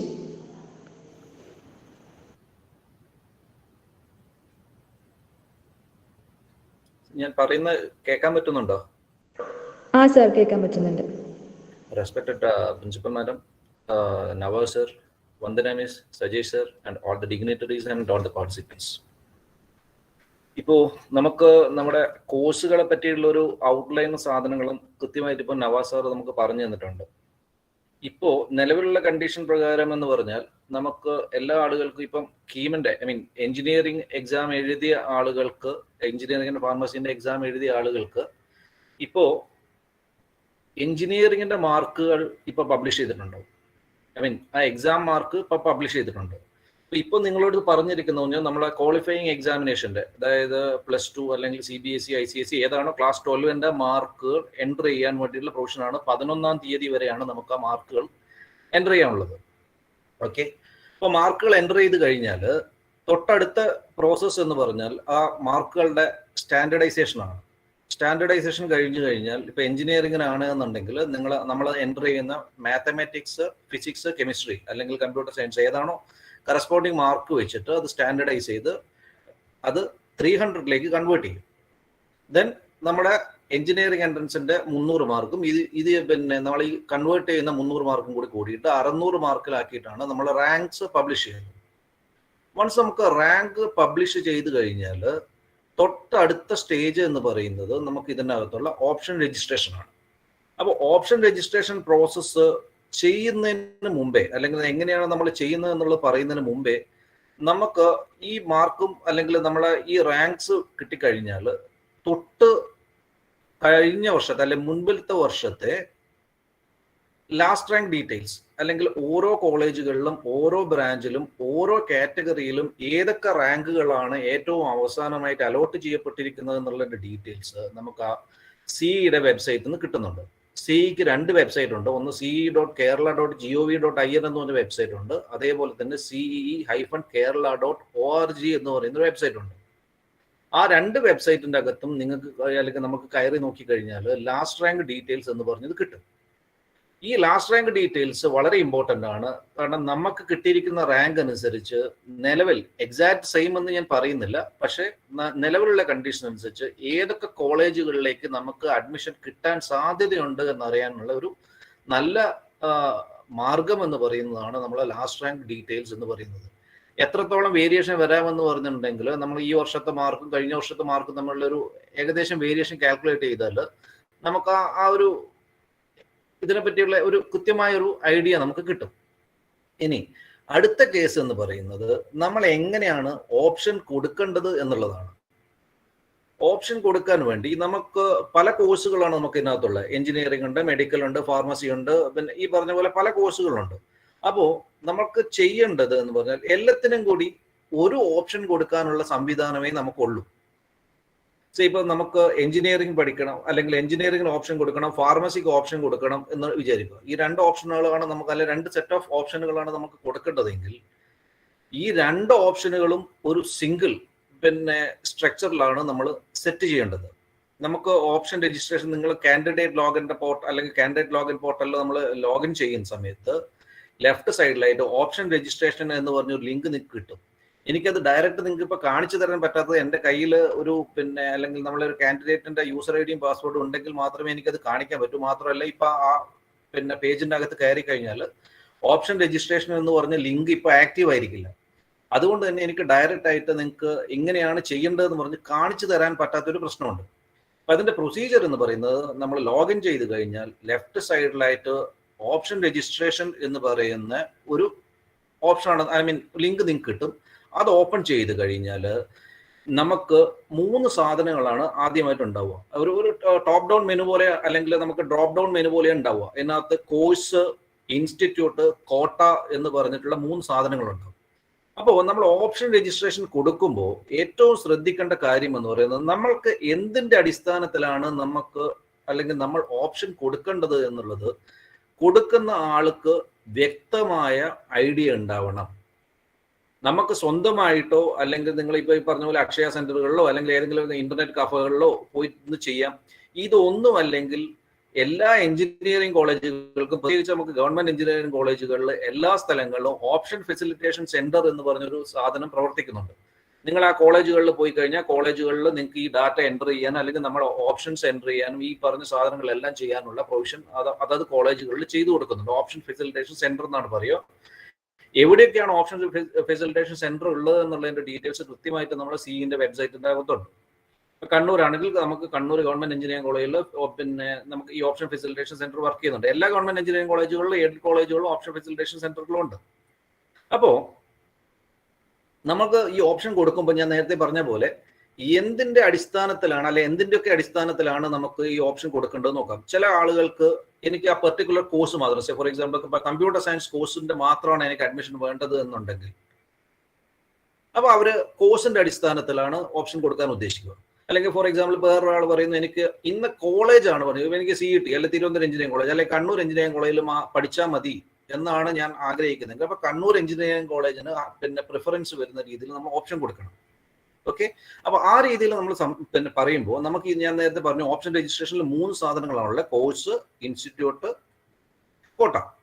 ഇനി കോഴ്സിന്റെ അകത്ത് നമുക്ക് ഇതിന്റെ അകത്ത് ഏതൊക്കെ, ഞാനിപ്പോ എഞ്ചിനീയറിംഗ് എന്നുള്ളതിന്റെ ഒരു അടിസ്ഥാനത്തിൽ പറയുകയാണെങ്കിൽ ഏതൊക്കെ ബ്രാഞ്ചാണോ ഉള്ളത് ആ ബ്രാഞ്ചുകൾ മുഴുവനായിട്ട് നമ്മൾ ആ കോഴ്സ് എന്ന് പറയുന്ന ഡ്രോപ്പ് ഡൗൺ മെനുവിന്റെ അകത്ത് ലിസ്റ്റ് ചെയ്യുന്നുണ്ട്. തൊട്ടടുത്ത് ഇൻസ്റ്റിറ്റ്യൂട്ട് എന്ന് പറഞ്ഞതിന്റെ അകത്ത് government aided, government controlled self finance അല്ലെങ്കിൽ പ്രൈവറ്റ് സെക്ടർ കോളേജസ് എന്ന് പറഞ്ഞിട്ട് 3-4 ഓപ്ഷനാണ് നമുക്കുണ്ടാവും. അപ്പോ ഈ ഓപ്ഷനൊക്കെ നമ്മൾ ചെയ്യുന്ന, അല്ലെങ്കിൽ ആക്ച്വലി നമ്മൾ ഈ ഓപ്ഷൻ രജിസ്ട്രേഷൻ നമ്മൾ സിയുടെ സൈറ്റിൽ ചെയ്യുന്നതിന് മുമ്പേ തന്നെ നമുക്ക് പറ്റുമെങ്കിൽ നമ്മളെ പ്രോസ്പെക്ടസിന്റെ അകത്ത് കയറി, അല്ല നമുക്ക് എല്ലാവർക്കും ഇപ്പം അവൈലബിൾ ആണ് പ്രോസ്പെക്ടസിന്റെ അകത്ത്. എനിക്ക് തോന്നുന്നു പേജ് നമ്പർ 64 അങ്ങനെയാണ് എന്നാണ് എൻ്റെ ഓർമ്മ. 64 65 ആ ഏരിയയിൽ എവിടെയായിട്ട് ഓരോ കോളേജുകളും ആ കോളേജുകളുടെ അകത്ത് കൊടുത്തിരിക്കുന്ന, അല്ലെങ്കിൽ ആ ഓരോ കോളേജുകളുടെ അകത്തുള്ള എന്താ പറയാ കോഴ്സുകളുടെ ഡീറ്റെയിൽസ് ഉണ്ട്. അത് നോക്കിയിട്ട് നമുക്കൊരു പേപ്പറിന്റെ അകത്ത് നമുക്ക് കൊടുക്കാൻ, അല്ലെങ്കിൽ നമുക്ക് താല്പര്യമുള്ള ഇതിന്റെ ഒരു ലിസ്റ്റ് ആദ്യമേ പ്രിപ്പയർ ചെയ്ത് വെക്കുകയാണെന്നുണ്ടെങ്കിൽ ഓൺലൈനിൽ നമ്മൾ ഇത് ചെയ്യുന്ന സമയത്ത് നമുക്ക് വളരെ നല്ല രീതിയിലും കൃത്യമായിട്ടും ഈ പറഞ്ഞ സാധനം അല്ലെങ്കിൽ നമ്മളെ ഓപ്ഷനുകൾ ചെയ്യാൻ പറ്റും. ഇനി ഓപ്ഷൻ ചെയ്യാൻ കൊടുക്കുന്ന സമയത്ത് ഏറ്റവും കൂടുതൽ ശ്രദ്ധിക്കേണ്ടത്, നിങ്ങൾക്ക് കിട്ടാൻ നിങ്ങൾക്ക് ഏറ്റവും ആഗ്രഹമുള്ള കോഴ്സ് ഏതാണോ അതാണ് നിങ്ങളെ ഹയസ്റ്റ് ഓപ്ഷൻ ആയിട്ട് കൊടുക്കേണ്ടത്. എന്തുകൊണ്ടാണ് അങ്ങനെ കൊടുക്കണമെന്ന് പറയുന്നതെന്ന് പറഞ്ഞാൽ, നമ്മൾ അലോട്ട്മെന്റ് പ്രോസസ്സ് നടക്കുമ്പോൾ നമ്മൾ കൊടുത്തിരിക്കുന്ന ഓപ്ഷന്റെ ഏറ്റവും ഹയസ്റ്റ് ഓപ്ഷനിൽ നിന്നാണ് നമ്മളെ അലോക്കേഷൻ പ്രോസസ്സ് അല്ലെങ്കിൽ അലോട്ട്മെന്റ് പ്രോസസ്സ് സ്റ്റാർട്ട് ചെയ്യുക. ഇപ്പൊ ഞാൻ ഈ പറഞ്ഞ പോലെ കമ്പ്യൂട്ടർ സയൻസ് എനിക്ക് ഇവിടെ CET-യിൽ തിരുവനന്തപുരം എഞ്ചിനീയറിംഗ് കോളേജിലെ കമ്പ്യൂട്ടർ സയൻസ് ആണ് എനിക്ക് കിട്ടണമെന്ന് ഞാൻ ആഗ്രഹിക്കുന്നതെങ്കിൽ അതായിരിക്കണം എൻ്റെ ഫസ്റ്റ് ഓപ്ഷൻ എന്ന് പറയുന്നത്. അതേസമയം ഞാൻ അതിനെ എൻ്റെ സെക്കൻഡ് ഓപ്ഷനോ തേർഡ് ഓപ്ഷനോ ആയിട്ട് കൊടുക്കുകയും വേറെ ഏതെങ്കിലും, സപ്പോസ് ഏതെങ്കിലും ഒരു സെൽഫ് ഫിനാൻസ് കോളേജിന്റെ അകത്തേക്കുള്ള ഒരു ഓപ്ഷൻ എന്തോ കാരണവശാൽ അല്ലെങ്കിൽ എന്തെങ്കിലും മിസ്റ്റേക്ക് പറ്റിയിട്ട് ഇതിന്റെ മുകളിലായി പോയി എന്ന് വിചാരിക്കുക. അപ്പോൾ ആദ്യം തന്നെ നോക്കുക എന്താണ് നിങ്ങളെ ഫസ്റ്റ് ഓപ്ഷൻ എന്നാണ് നോക്കുക. ആ ഫസ്റ്റ് ഓപ്ഷൻ എടുക്കുമ്പോൾ തന്നെ അത് നിങ്ങൾക്ക്, അല്ലെങ്കിൽ ആ ഓപ്ഷനിൽ ഇപ്പം നിങ്ങൾക്ക് അവൈലബിൾ ആണ് എന്നുണ്ടെങ്കിൽ ആ ഓപ്ഷൻ നിങ്ങൾക്ക് അസൈൻ ചെയ്യപ്പെടുകയും അതിന്റെ താഴെ നമ്മൾ ഏതൊക്കെ ഓപ്ഷൻ കൊടുത്തിട്ടുണ്ടോ ആ ഓപ്ഷനുകൾ മുഴുവൻ ഓട്ടോമാറ്റിക്കലി ഡിലീറ്റ് ആയി പോവുകയും ചെയ്യും. ഒരു കാരണവശാലും ഞാൻ നേരത്തെ പറഞ്ഞ പോലെ ഈ പറഞ്ഞ കാര്യം നിങ്ങൾ ഓപ്ഷൻ രജിസ്ട്രേഷൻ ചെയ്യുമ്പോൾ കൃത്യമായിട്ട് ആലോചിക്കുക, കൃത്യമായിട്ട് ചെയ്യുക. ഒരു തവണ നമ്മൾ ഓപ്ഷൻ സെറ്റ് ചെയ്ത് കഴിഞ്ഞാൽ നമുക്ക് അസൈൻ അല്ലെങ്കിൽ നമ്മൾ കൊടുത്തിരിക്കുന്ന ഓപ്ഷൻ്റെ അകത്ത് ഏറ്റവും ഹയസ്റ്റ് ഓപ്ഷൻ ഏതാണോ ആ ഓപ്ഷൻ ആണ് അലോട്ട് ചെയ്യപ്പെടുക ഫസ്റ്റ്, അല്ലെങ്കിൽ എലിജിബിൾ ആയിട്ടുള്ള നമുക്ക് കിട്ടാൻ സാധ്യതയുള്ളതിൻ്റെ അകത്ത് ഏറ്റവും ഹയസ്റ്റ് ഓപ്ഷൻ. അത് താഴെ നിന്ന് മുകളിലേക്കല്ല കമ്പയർ ചെയ്ത് വരുന്നത്, മുകളിൽ നിന്നും താഴത്തേക്കാണ്. പറഞ്ഞാൽ അസെൻഡിങ് ഓർഡറിലാണ്. ഫസ്റ്റ് ഓപ്ഷൻ നിങ്ങൾ കൊടുത്തത് ഏതാണോ അത് ആദ്യം ചെക്ക് ചെയ്യും. അത് കിട്ടാൻ നിങ്ങൾക്ക് അർഹതയില്ല അല്ലെങ്കിൽ അവിടെ അസൈൻ ചെയ്യാൻ പറ്റില്ലെങ്കിൽ നിങ്ങൾ സെക്കൻഡ് ഓപ്ഷൻ നോക്കും, പിന്നെ തേർഡ്, ഫോർത്ത്. അപ്പൊ ആ പറഞ്ഞ രീതിയിൽ നോക്കുക. ഇപ്പൊ സപ്പോസ് നമ്മൾ ഈ കൊടുത്തിരിക്കുന്നതിൻ്റെ അകത്ത് 10th ഓപ്ഷനാണ് നമുക്ക് അസൈൻഡ് ആവുന്നതെന്നുണ്ടെങ്കിൽ ഓട്ടോമാറ്റിക്കലി ആ 11th മുതൽ ഒരു 100 ഓപ്ഷൻ നമ്മൾ കൊടുത്തിട്ടുണ്ടെങ്കിൽ 11th മുതൽ 100 വരെയുള്ള എല്ലാ ഓപ്ഷനുകളും, ആ 90 ഓപ്ഷനുകളും ഓട്ടോമാറ്റിക്കലി ഡിലീറ്റ് ആവും. അത് കൂടാതെ ബാക്കി ഇതിനകത്ത് ഉണ്ടാവുന്നത് പറഞ്ഞാൽ 1 മുതൽ 9 വരെ വരുന്ന ഓപ്ഷനുകൾ മാത്രമാണ് പിന്നെ അതിൻ്റെ അകത്ത് ഉണ്ടാവുക. ഒരു തവണ ഒരു അലോട്ട്മെന്റ് അല്ലെ ഒരു ഫേസ് ഓഫ് അലോട്ട്മെന്റ് അല്ലെ സെക്കൻഡ് ഫേസ് ഓഫ് അലോട്ട്മെന്റ് വരുന്ന സമയത്ത് ഫസ്റ്റ് ഫേസ് അലോട്ട്മെന്റ് കഴിഞ്ഞിട്ട് നമുക്ക് ഓപ്ഷൻ റീഅറേഞ്ച് ചെയ്യാനോ അല്ലെങ്കിൽ ആ അലോട്ട്മെന്റ് പ്രോസസ്സ് നടന്നതിന് ശേഷം ഏതെങ്കിലും കോളേജുകളിൽ പുതിയ കോഴ്സുകൾ അനുവദിക്കപ്പെട്ടിട്ടുണ്ടെങ്കിൽ ആ കോഴ്സുകളിലേക്കുള്ള ഓപ്ഷൻ കൊടുക്കാനും കൂടിയുള്ള പ്രൊവിഷനാണ് നമുക്ക് അതിൻ്റെ അകത്ത് ഉണ്ടാവുക. അതുപോലെ തന്നെ അടുത്തൊരു കാര്യം നമ്മൾ കൃത്യമായിട്ട് ശ്രദ്ധിക്കേണ്ടത് എന്ന് പറഞ്ഞാൽ, ഈ അലോട്ട്മെന്റ് പ്രോസസ്സിന്റെ ഭാഗമായിട്ട് നിങ്ങൾ ഒരു കോളേജിന്റെ അകത്തേക്ക് അലോട്ട് ചെയ്യപ്പെട്ട് കഴിഞ്ഞാൽ അടുത്ത സ്റ്റേജ് എന്ന് പറയുന്നത് അതിന്റെ ഫീസ് അടയ്ക്കലും, അല്ലെങ്കിൽ നമുക്ക് അത് ഓൺലൈനായിട്ട് നമുക്ക് ഫീസ് അടയ്ക്കാൻ പറ്റും. ആ ഫീസ് അടയ്ക്കുന്നതിനോട് കൂടി തന്നെ നമുക്ക് ചെയ്യേണ്ടി വരുന്ന അടുത്ത കാര്യം എന്ന് പറയുന്നത്, എപ്പോഴാണോ എൻട്രൻസ് കമ്മീഷണർ നിങ്ങളോട് ആ പെർട്ടിക്കുലർ കോളേജിൽ ജോയിൻ ചെയ്യാൻ പറയുന്നത് ആ സമയത്ത് നിങ്ങൾ ആ കോളേജിൽ പോയി ജോയിൻ ചെയ്തേ പറ്റുള്ളൂ.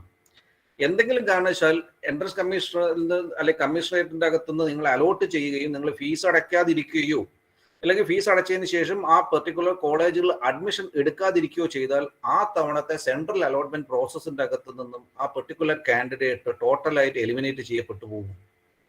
അപ്പോൾ നമ്മൾ ഓപ്ഷൻ കൊടുക്കുമ്പം ഒരു കാര്യം കൂടി ഞാനിപ്പോൾ പറഞ്ഞ പോലെ ശ്രദ്ധിക്കുക, അലോട്ട്മെന്റ് കിട്ടിക്കഴിഞ്ഞാൽ ഞാൻ ജോയിൻ ചെയ്യും, അല്ലെങ്കിൽ ആ കോളേജിൽ ഇന്ന കോഴ്സിന് ഞാൻ ജോയിൻ ചെയ്യും എന്ന് എനിക്ക് ഉറപ്പുണ്ടെങ്കിൽ മാത്രം ആ പെർട്ടിക്കുലർ കോഴ്സിന് നമ്മൾ ഓപ്ഷൻ കൊടുക്കുക. സംശയത്തിന്റെ പുറത്ത് കൊടുത്ത് നമുക്ക് അലോട്ട്മെന്റ് കിട്ടി, അയ്യോ എനിക്ക് ഇനി ആ കോളേജിൽ ആ കോഴ്സിന് എനിക്ക് ജോയിൻ ചെയ്യാൻ താല്പര്യമില്ല എന്ന് വിചാരിച്ചു കഴിഞ്ഞ് നമ്മൾ അവിടെ ജോയിൻ ചെയ്യാതിരുന്നാൽ ഓട്ടോമാറ്റിക്കലി നമ്മൾ സെൻട്രൽ അലോട്ട്മെന്റ് പ്രോസസ്സിന്റെ അകത്ത് പുറത്തു പോവുകയും പിന്നീട് നടക്കുന്ന ഒരു ഓപ്ഷൻ, അല്ലെങ്കിൽ ഈ വർഷം നടക്കുന്ന ഒരു ഓപ്ഷൻ പരിപാടികളിലും നമുക്ക് പാർട്ടിസിപ്പേറ്റ് ചെയ്യാൻ പറ്റാതിരിക്കുന്ന ഒരു സാഹചര്യം ഉണ്ടാവും. അതും നമ്മൾ ഓപ്ഷൻ കൊടുക്കുന്ന സമയത്ത് കൃത്യമായി ഒന്ന് ശ്രദ്ധിക്കുക. അതുപോലെ തന്നെ ശ്രദ്ധിക്കേണ്ട വേറൊരു കാര്യം എന്ന് പറയുന്നത്, ഇപ്പൊ നമ്മളിപ്പോ പറഞ്ഞിരിക്കുന്നത് ഗവൺമെന്റ് കോളേജ് അല്ലെങ്കിൽ എയ്ഡഡ് കോളേജുകൾ മാത്രമാണ്. അതിന് തൊട്ട് താഴെ വരുന്നത് ഗവൺമെന്റ് കൺട്രോൾഡ് സെൽഫ് ഫിനാൻസ് കോളേജുകൾ എന്ന് പറയുന്നുണ്ട്. ഇപ്പൊ IHRD, കെയ്പ്പ് അല്ലെങ്കിൽ പിന്നെ LBS പോലത്തെ കോളേജുകൾ വരുന്നുണ്ട്. ഇതിന്റെ അകത്ത് 2 തരം സീറ്റുകളാണ് ഇമ്പോർട്ടൻ്റ് ആയിട്ടുള്ളത്, അല്ലെങ്കിൽ 2 തരം സീറ്റുകൾ അവൈലബിൾ ആണ്. ഈ ഗവൺമെന്റ് കൺട്രോൾഡ് സീറ്റുകളിൽ ഗവൺമെന്റ് സീറ്റുകളുണ്ട്, ഗവൺമെന്റ് കൺട്രോൾഡ് സീറ്റുകളുണ്ട്, അതുപോലെ തന്നെ മാനേജ്മെന്റ് സീറ്റുകളുണ്ട്. ഫോർ എക്സാമ്പിൾ ഇപ്പൊ നമുക്ക് തലശ്ശേരി കെയ്പ്പിന്റെ എഞ്ചിനീയറിംഗ് കോളേജ് എടുത്താൽ അവിടെ ഗവൺമെന്റ് കോട്ട സീറ്റുകൾ അവൈലബിൾ ആണ്, അതേപോലെ തന്നെ മാനേജ്മെന്റ് കോട്ട അവൈലബിൾ ആണ്. ഈ തലശ്ശേരിയിലെ കേസിലാണെങ്കിൽ ഗവൺമെന്റ് കോട്ട സീറ്റുകൾ എന്ന് പറയുന്നത് 37,500 രൂപയാണ് അതിന്റെ ആനുവൽ ഫീസ് വരുന്നത്. അതേസമയം സെയിം സാധനത്തിന്റെ മാനേജ്മെന്റ് കോട്ട ഫീസ് വരുന്നത് ഏകദേശം 65,000 രൂപയോളമാണ്. അപ്പോൾ നമ്മൾ ഇങ്ങനെ ഓപ്ഷൻ കൊടുക്കുന്ന സമയത്ത് ഒരു ഗവൺമെന്റ് കൺട്രോൾഡ് സെൽഫ് ഫിനാൻസിൽ നിങ്ങൾ ഒരു ഓപ്ഷൻ കൊടുക്കുന്നുണ്ടെങ്കിൽ അതിന്റെ ഗവൺമെന്റ് കോട്ട സീറ്റിൽ ആദ്യം നമ്മൾ ഓപ്റ്റ് ചെയ്യണം, അല്ലെങ്കിൽ ഹയസ്റ്റ് ഓപ്ഷനായിട്ട് ഗവൺമെന്റ് കോട്ട സീറ്റ് വെക്കണം. അത് വെച്ചാൽ മാത്രമേ നമുക്ക് ആ കോളേജിന്റെ മാനേജ്മെന്റ് സീറ്റ് നമുക്ക് നമ്മളെ അടുത്തൊരു ഓപ്ഷനായിട്ട് സെറ്റ് ചെയ്യാൻ പറ്റുള്ളൂ. ഞാൻ നേരത്തെ നിങ്ങളോട് പറഞ്ഞു ഓപ്ഷൻ രജിസ്ട്രേഷനിൽ 3 ടാബ് ഉണ്ടെന്ന്, അല്ലെങ്കിൽ ഡ്രോപ്പ് ഡൗൺ വിൻഡോ ഉണ്ടെന്ന്. കോഴ്സ്, ഈ ഇൻസ്റ്റിറ്റ്യൂട്ട്, കോട്ട എന്ന് പറയുന്നത്. അപ്പൊ ഞാനിപ്പോ ഈ പറഞ്ഞു എൻ്റെ പിന്നെ കോഴ്സ് ഞാൻ ഫോർ എക്സാമ്പിൾ കമ്പ്യൂട്ടർ സയൻസ് എടുത്തു, ഇൻസ്റ്റിറ്റ്യൂട്ട് എന്ന് പറഞ്ഞ ഗവൺമെന്റ് കൺട്രോൾഡ് സെൽഫ് ഫിനാൻസ് എന്ന് എടുത്തു. തൊട്ടടുത്ത ടാബിന്റെ അകത്ത് ഞാൻ എന്ത് ചെയ്യണം? ആദ്യം ഗവൺമെന്റ് കോട്ട എന്ന് പറഞ്ഞിട്ട് ചൂസ് ചെയ്താൽ അതിന്റെ താഴെയുള്ള ഈ കോളേജുകൾ അല്ലെങ്കിൽ ആ കോഴ്സുകളാണ് ലിസ്റ്റ് ഔട്ട് ചെയ്യുക.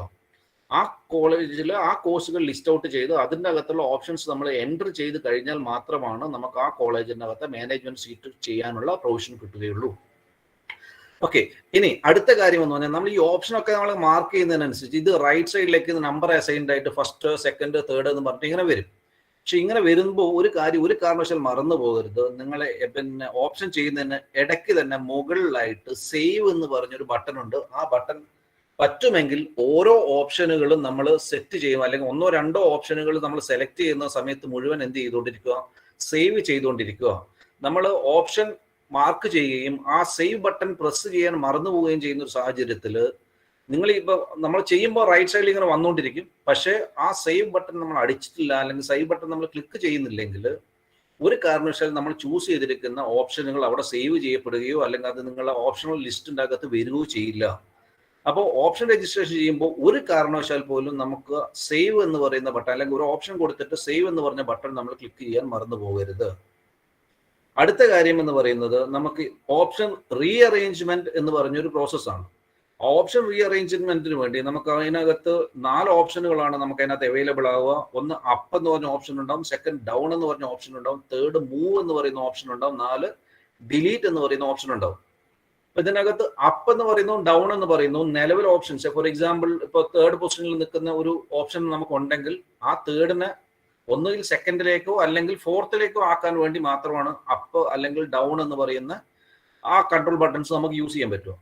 അതല്ല നിങ്ങൾക്ക് പെർട്ടിക്കുലർ ആയിട്ട് ഏതെങ്കിലും ഒരു പൊസിഷനിലേക്ക്, ഫോർ എക്സാമ്പിൾ ഇപ്പൊ 3rd എന്ന് പറഞ്ഞ ഓപ്ഷനിൽ ഇപ്പൊ കൊടുത്തിരിക്കുന്ന സാധനത്തിലേക്ക് 10th എന്ന് പറഞ്ഞ പൊസിഷനിലേക്ക് മാറ്റണമെങ്കിൽ നമുക്ക് അതിനകത്ത് മൂവ് എന്ന് പറയുന്ന ഒരു ഓപ്ഷൻ ഉണ്ട്. ആ മൂവ് എന്ന് പറയുന്ന കൺട്രോൾ സ്വിച്ച് യൂസ് ചെയ്തിട്ട് നമുക്ക് എന്ത് ചെയ്യാൻ പറ്റും? ആ പെർട്ടിക്കുലർ ഓപ്ഷനിലേക്ക് അതിനെ മൂവ് ചെയ്യിക്കാൻ പറ്റും. ഇനി നമുക്ക് കുറച്ച് കഴിഞ്ഞപ്പോൾ നമുക്ക് തോന്നുന്നുണ്ട് നമ്മൾ കൊടുത്തിരിക്കുന്ന ആ പെർട്ടിക്കുലർ ഓപ്ഷൻ തീരെ നമുക്ക് ആവശ്യമില്ല എന്നാണെങ്കിൽ എന്ത് ചെയ്യണം? നമുക്ക് ഇതിന്റെ ഡിലീറ്റ് ബട്ടൺ യൂസ് ചെയ്താൽ ഡിലീറ്റ് ചെയ്യാം. സോ ഓക്കെ, ആ രീതിയിൽ ഇപ്പം നമ്മൾ ഈ ഓപ്ഷനുകൾ കൊടുത്തു, നമ്മൾ ഓപ്ഷനുകൾ സബ്മിറ്റ് ചെയ്ത് കഴിഞ്ഞാൽ ആ പ്രോസസ്സ് കഴിഞ്ഞു കഴിഞ്ഞാൽ പിന്നെ നടക്കുന്നത് അലോട്ട്മെന്റ് പ്രോസസ്സാണ്. അലോട്ട്മെന്റ് പ്രോസസ്സ് ഞാൻ പറഞ്ഞു എങ്ങനെയാണ് നടക്കുന്നത് എന്നുള്ളത്. നമ്മൾ കൊടുത്തിരിക്കുന്ന ഏറ്റവും ഹയസ്റ്റ് ഓപ്ഷൻ, ഫസ്റ്റ് ഓപ്ഷനായിട്ട് വരുന്ന സാധനത്തിനാണ് നമുക്കത് കിട്ടാൻ അർഹതയുണ്ടോ നോക്കും, ഉണ്ടെങ്കിൽ നിങ്ങൾക്ക് അസൈൻ ചെയ്യുന്നു. അങ്ങനെ അലോട്ട്മെന്റ് പ്രോസസ്സ് നടക്കുന്നു, നിങ്ങൾ അലോട്ട്മെന്റ് വരുന്നു. അലോട്ട്മെന്റ് വന്നു കഴിഞ്ഞാൽ തൊട്ടടുത്ത പ്രോസസ്സ് എന്ന് പറയുന്നത് ഫീ പേയ്മെന്റ് എന്ന് പറയുന്നതാണ്. അപ്പോൾ നിങ്ങൾക്ക് ഒരു പെർട്ടിക്കുലർ കോളേജിൽ ഏതെങ്കിലും ഒരു കോഴ്സിന് നിങ്ങൾക്ക് അലോട്ട്മെന്റ് വന്നു കഴിഞ്ഞാൽ അതിൻ്റെ അകത്ത് ഓരോ കാൻഡിഡേറ്റിനും അസൈൻഡ് ആയിട്ടുള്ള ഫീസുകൾ വ്യത്യാസം ഉണ്ടാവും. ഓരോ കാറ്റഗറിക്കും ഫീസുകൾ വ്യത്യാസമുണ്ട്. ആ ഫീസ് ഏതാണോ പറയുന്ന ഫീസ് അത്രയും എമൗണ്ട് എന്ത് ചെയ്യുക, ഈ എൻട്രൻസ് കമ്മീഷണർക്ക് അവർ അല്ലെങ്കിൽ ആ പറയുന്ന ഇതിൻ്റെ അകത്ത് നമ്മൾ പേ ചെയ്യുക. അത് പേ ചെയ്ത് കഴിഞ്ഞാൽ ചിലപ്പോൾ നിങ്ങളോട് നെക്സ്റ്റ് സ്റ്റേജിൽ കോളേജുകളിൽ അപ്പിയർ ചെയ്യാൻ പറയും. അല്ലെങ്കിൽ ഫസ്റ്റ് ഫേസ് അലോട്ട്മെന്റ് ആണെങ്കിൽ ചിലപ്പോൾ ഡയറക്റ്റ് അപ്പിയർ ചെയ്യാൻ പറയില്ല. നമുക്ക് സെക്കൻഡ് ഫേസ് അലോട്ട്മെന്റിന് വെയിറ്റ് ചെയ്തിട്ട് സെക്കൻഡ് ഫേസ് അലോട്ട്മെന്റിന് ശേഷം ജോയിൻ ചെയ്യാൻ പറയുന്ന ഒരു സാഹചര്യം ഉണ്ടാവുക. അപ്പൊ എപ്പോഴാണോ നിങ്ങളോട് ജോയിൻ ചെയ്യാൻ പറയുന്നത് ആ പറയുന്ന സമയത്ത് ഏത് കോളേജിലാണോ നമുക്ക് അഡ്മിഷൻ വരുന്ന അല്ലെങ്കിൽ ലഭിച്ചിട്ടുള്ളത് ആ കോളേജിൽ പോയിട്ട് നമ്മൾ ജോയിൻ ചെയ്യേണ്ടി വരും. അതിനുശേഷം നമുക്ക് എന്ത് ചെയ്യാം, വൺസ് ആ ജോയിനിങ് പ്രോസസ്സ് കംപ്ലീറ്റ് ചെയ്ത് കഴിഞ്ഞ് ഒരു ഫസ്റ്റ് ഫേസ് അല്ലെങ്കിൽ സെക്കൻഡ് ഫേസിന്റെ ജോയിനിങ് പ്രോസസ്സ് കഴിയുമ്പോൾ നമുക്ക് അറിയാം എത്ര വേക്കൻസീസ് ആണ് അതിനകത്ത് ഉണ്ടാവുക എന്നുള്ളത്. ആ വേക്കൻസീസ് അതത് കോളേജുകളിൽ നിന്നും നമ്മളെ കൺട്രോളർ ഓഫ് എക്സാമിനേഷൻ അറിയിക്കുകയും അതിന്റെ അടിസ്ഥാനത്തിൽ നെക്സ്റ്റ് ഫേസ് ഓഫ് അലോട്ട്മെന്റിന് വേണ്ടിയിട്ട് ഓപ്ഷൻ വിളിക്കുകയും ചെയ്യും. ആ ഓപ്ഷൻ വിളിക്കുന്ന സമയത്ത് നമുക്ക് നിലവിൽ നമുക്കിപ്പോൾ ഞാൻ നേരത്തെ പറഞ്ഞ പോലെ 10th ഓപ്ഷനാണ് നമുക്ക് കിട്ടിയെങ്കിൽ ബാക്കി നമുക്ക് 1 മുതൽ 9 വരെയുള്ള ഓപ്ഷൻ നമ്മളെ ആക്റ്റീവ് ആയിരിക്കും. അല്ലെങ്കിൽ അതിനുശേഷം പുതിയ ഏതെങ്കിലും കോഴ്സുകൾ ഉണ്ടെങ്കിൽ ആ കോഴ്സുകളോ അതിനകത്ത് നമുക്ക് ചൂസ് ചെയ്യാൻ പറ്റും.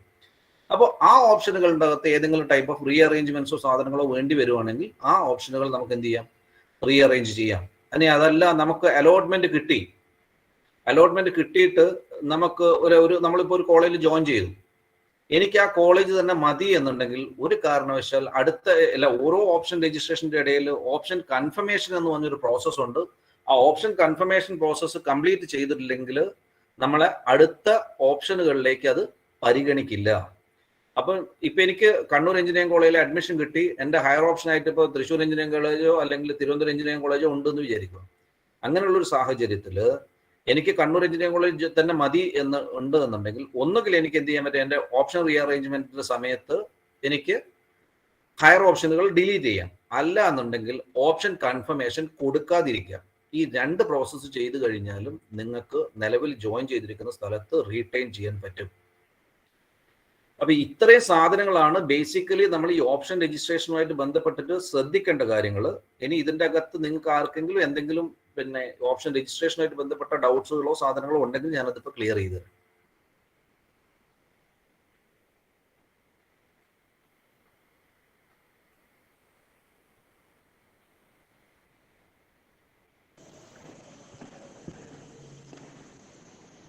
Sir, I guess we can take the questions at the end of the session. Okay. ഇപ്പൊ ആർക്കെങ്കിലും ഉണ്ടെങ്കിൽ ഇപ്പൊ ചെയ്യാൻ പറ്റുമെങ്കിൽ നല്ലത്. അതല്ല ക്വസ്റ്റ്യൻ ലാസ്റ്റിലേക്ക് മതി എന്നുണ്ടെങ്കിൽ അങ്ങനെ ലാസ്റ്റിലേക്കാണ് വേണ്ടതെന്നുണ്ടെങ്കിൽ ലാസ്റ്റ് ചെയ്യാൻ പ്രശ്നമില്ല, ഏതായാലും കുഴപ്പമില്ല. Okay, so if anyone have any doubts, you can put it in the chat box now.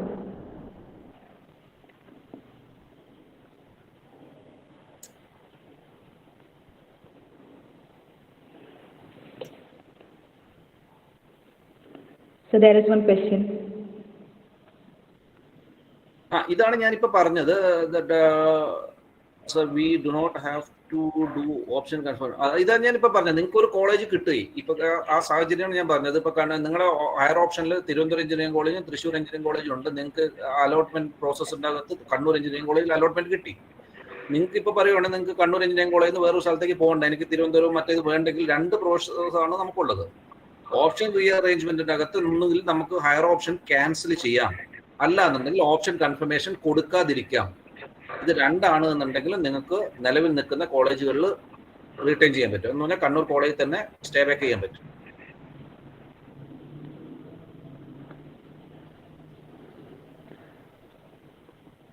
Okay, sir.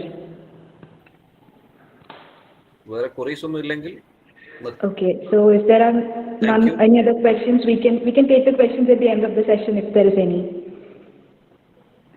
Okay, so thank you so much, sir. Thank you very much.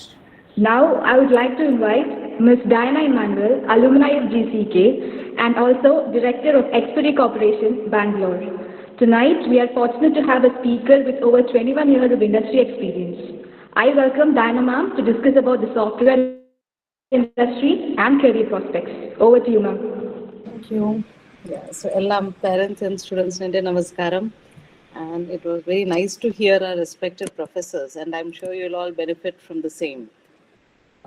Plus, I feel you are a batch who is much more closer to technology. You know, last 2 years with COVID, you have solved a lot of problems online. So you have used many of the solutions created by engineers, and I think that is what you want to become next. So good to see somebody with experience already in the domain. Now, what I will touch on is general trends in the placement. You may think this is a topic for 4 years later, and why should a 11th, 12th, first year engineering student have to even understand this? So, what you have to see is you have spent at least 2, 3 years preparing for the engineering entrance.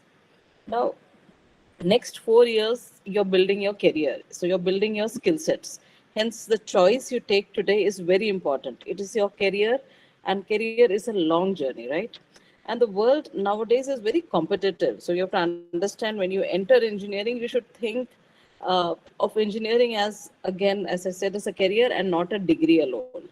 You know, the knowledge you gain in these 4 years will help you become more effective, and it will train you how to learn continuously. And that is the skill which is you are going to use throughout your life, I would say. So advantage again in today's scenario is you may enter as a mechanical engineer, but if you want your career in probably, as somebody said, in robotics side, in software engineering side, or even in civil side, in bioinformatics side, you have team number of resources to change them.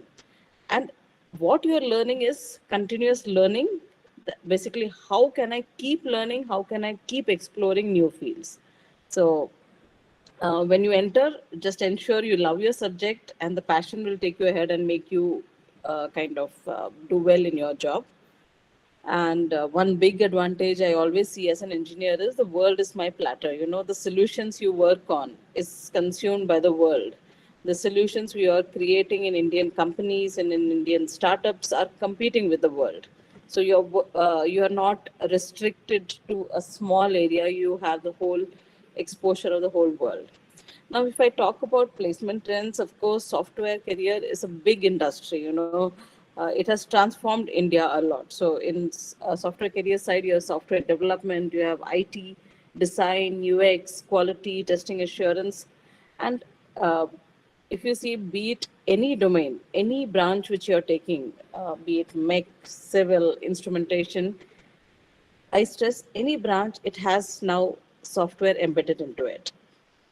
So that is how the digitalization has happened in this whole world. So you can uh, kind of learn, and you can switch from any different, I would say, skill set, because that is the kind of world we are having ahead, where knowledge is available. You have so many, I would say, online education platforms. So knowledge is available at any point in time for you to upskill yourself. So in case, supposing you have taken mechanical and your core course does not cover the skill which you want as your future career, you have enough number of free courses available. So for the software industry especially, there are a lot of online training platforms. Then you have training, coaching, counseling, which is another venue for all of you. Entrepreneurship, when I say, that is the engineers create solution. And this is what has transformed the current landscape, if you see, with software, data science, artificial intelligence. We have many startup companies from Kerala itself. So when you are from the core branches, you will know core issues and you will offer a solution to the world. For example, now you were a batch which has spent 2 years online, right? You will know problems, and when you come into engineering, you will be able to create solutions for the same. So that's what you would do as an entrepreneur. Of course, higher studies is another option, which you could take it in engineering side itself, in management side, public service undertaking, civil services, state PSCs, DRDO. So these are another option which are available post your engineering courses. The state PSCs are there for state specific PSCs job. There are a lot of private sector specific which are in the core, be it the civil, be it the mechanical, those field. And of course, you always have the Indian Armed Forces also, where you can join as an engineer. Now, remember, your starting salary can be from 3 lakhs to 40 lakhs. And remember, your starting salary does not limit you. As I said, keep learning, There, I remember Professor also mentioned there are so many options that the jump in your salary level also is going to be very different in the world which is current. So the learning skill is what engineering is going to teach you. And as you join your respective engineering courses, just decide that you don't have time to relax thinking, chalo, I'm now in a college. Your next journey starts, which is your whole 4 years of career building, right? So you have to do your internships, your white papers, online courses. I'm sure you're going to love your subject. So all the best to all the students. If you have any doubts with respect to what a software engineering career offers to you, you could ask me. And again, all the best to all of you. Thank you, ma'am. Next, I would like to invite Ms. Simna Manoharan, alumni of GCEK and assistant professor, BMS Institute of Technology and Management. She is currently pursuing PhD from IISc Bangalore in Earthquake Geotechnical Engineering. I welcome Shimna ma'am to elaborate on her journey from engineering to teaching. Over to you, ma'am. Okay, thank you. It gives me a lot of my days of when I was trying to join engineering in 2007. So I extend my sincere thanks to Vandana ma'am for giving me an opportunity to interact with the current students who are thinking about joining engineering. So 2007 ഇതുപോലൊരു session Thavakkara government UP സ്കൂളിൽ ദിനേഷ് സാറും കുറച്ച് teachers കൂടെ വന്ന് organise ചെയ്തിരുന്നു. So 2007 I just completed my 12th standard and I was going to join engineering. So then my query to the panel who was there was like, how do I come to teaching? So I didn't actually realize that I wanted to be a teacher, but there were many teachers from 10th and 12th standard who have really influenced me. So even then I was sure that I wanted to join civil engineering. My question to them was, how do I become a teacher after doing engineering? So then sir suggested me that you can take up GATE exam. So that's when the GATE exam thing occurred to me for the first time. So sir told that you can take up a GATE exam after your engineering, and then you will be joining your masters. And masters, then MTech was a criteria to become a teacher or to become a lecturer in engineering college. So I remember those days where I had so many queries, and the same kind of platform from GCEK was there to help me. And then I gave my option in civil engineering. I did my engineering from Kannur Engineering College, and then I wrote GATE in 2012. I cleared GATE. I joined IIT Bombay in geotechnical engineering, and then from then I had an idea that okay, I wanted to be a teacher because there had been many good teachers that influenced me. Okay, so the topic that I would be stressing on today is how from engineering you can come to academia, that means to teaching, via GATE.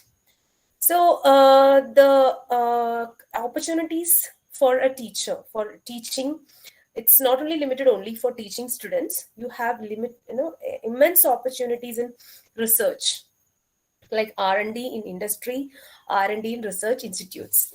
So as an engineering student who is aspiring to be an engineer, or the current engineering students, you can think about doing your masters, and then again jumping a next step high by doing your PhD.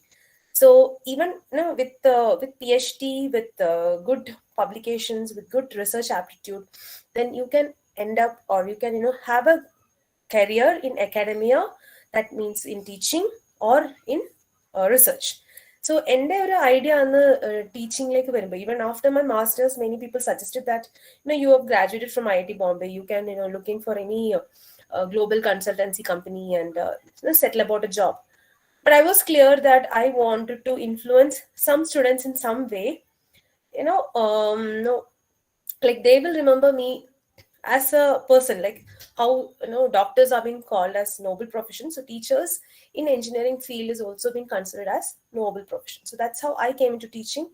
So I would recommend students who have a flair in engineering and then further do more into engineering, to come up with, to be good teachers or to be in good academia.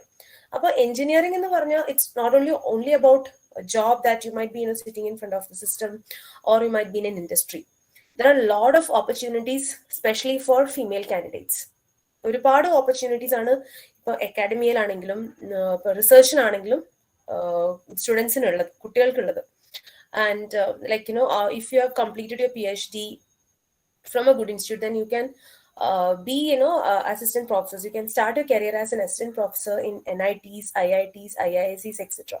അതും ഇന്ത്യയിൽ തന്നെ masters ചെയ്യണമെന്നോ ഇന്ത്യയിൽ തന്നെ PhD ചെയ്യണമെന്നോ compulsory ഇല്ല.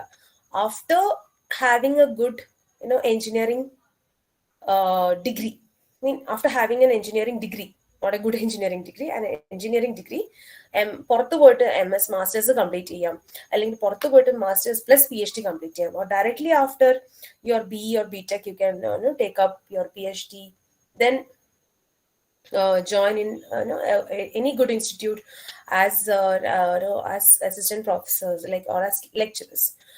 But ഇവിടെ ഒരു catch വരുന്നതെന്ന് വെച്ചാൽ, you might feel that you are being paid less, but at the end of the day you are really satisfied that you could touch some students. You could really touch some students. So for me, since I am into teaching, there are days I feel like, okay, I'm not able to really be with the students. But over a time, maybe after 6 months or after 8 months, I realized that how much I could be actually be contributing to the growth of someone, growth of a person. So engineering in the varna, you should not think that it's only about having a desk job or having a side job. There are this possibility as well. So after civil engineering, that's what I did. I went for my GATE exam. I joined masters, and currently I'm in the stage of pursuing PhD. So I would recommend the students not only to think only about engineering and then a job settling just after engineering, but take a step higher forward. Again, it comes only after 4 years, but if you have an idea, okay, this is what you want to do, okay, at the first year or at the second year, then you will be able to go forward to it.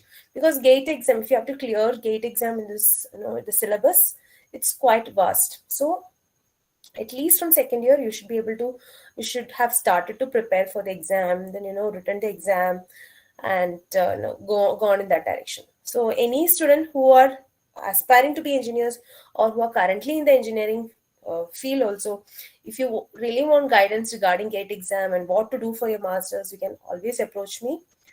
So yeah, I think that's all I have to speak about engineering, then academia, and then what actually is about GATE exam. Thank you ma'am for the opportunity. Thank you GCEK. Thank you, ma'am. Next, I would like to welcome Ms. Nadira, also alumni of GCEK and Technical Solutions Manager at IBM. She is a seasonal networking professional with over 19 years of experience. I welcome Nadira, ma'am, to discuss about the networking aspects of engineering. Over to you, ma'am. Hi, good evening to all. Am I audible? Yes, ma'am, you're audible. Okay. Good evening, all. Respected Principal Vandana ma'am. Vandana ma'am, thank you for giving an opportunity to talk to the young generations. So I hope you all are getting benefited at least from these talk sessions, as the current statistics of the recruitments and stuff. So just to talk about my background, completed my engineering in 2000 in electronics and communication, and I have started my career in 2003 with BSNL. I have worked there for around 5 years and quit the organization and started exploring the career outside the government. Like I have started with the private sector. So I after engineering, like I didn't have any clear idea of what I wanted to pursue. Like I was quite sure that I continue with the coding and development activities because I was not very good at coding. So I think ഈ എക്സാമിന്റെ ഈ ഒരു കാരണം കൊണ്ട് മാത്രമാണ് ഞാൻ ഈ ഒരു നെറ്റ്വർക്കിംഗ് ഫീൽഡിൽ എത്തിപ്പെട്ടത് ബേസിക്കലി.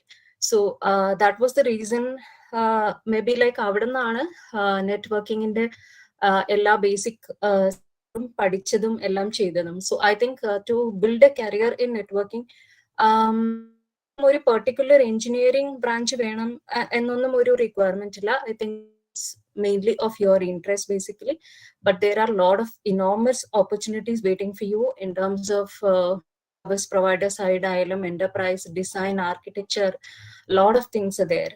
So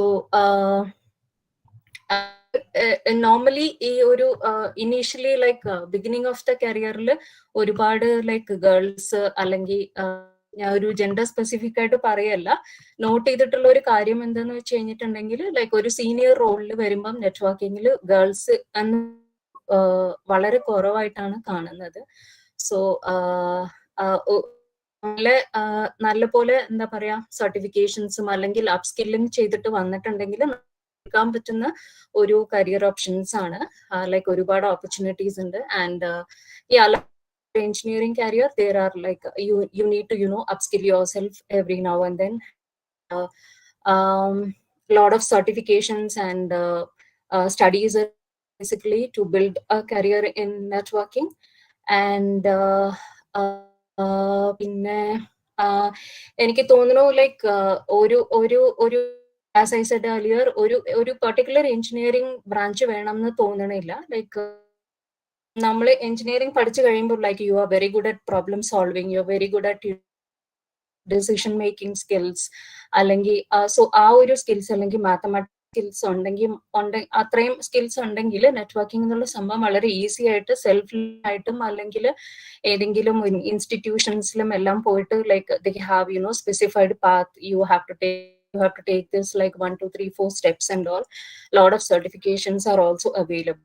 സോ ഏതൊരു ആൾക്കും ലൈക്ക് എനിക്ക് തോന്നുന്നില്ല ലൈക്ക് അത്രയും എന്താ പറയാ ഒരു ഹൈ മാർക്സോ അല്ലെങ്കിൽ അങ്ങനെയൊന്നും ഇല്ലാതെ ഒരു ആവറേജ് സ്റ്റുഡന്റിനും പഠിച്ചെടുക്കാൻ പറ്റുന്ന ഒരു സംഭവമായിട്ട് എനിക്ക് തോന്നിയിട്ടുള്ളൂ.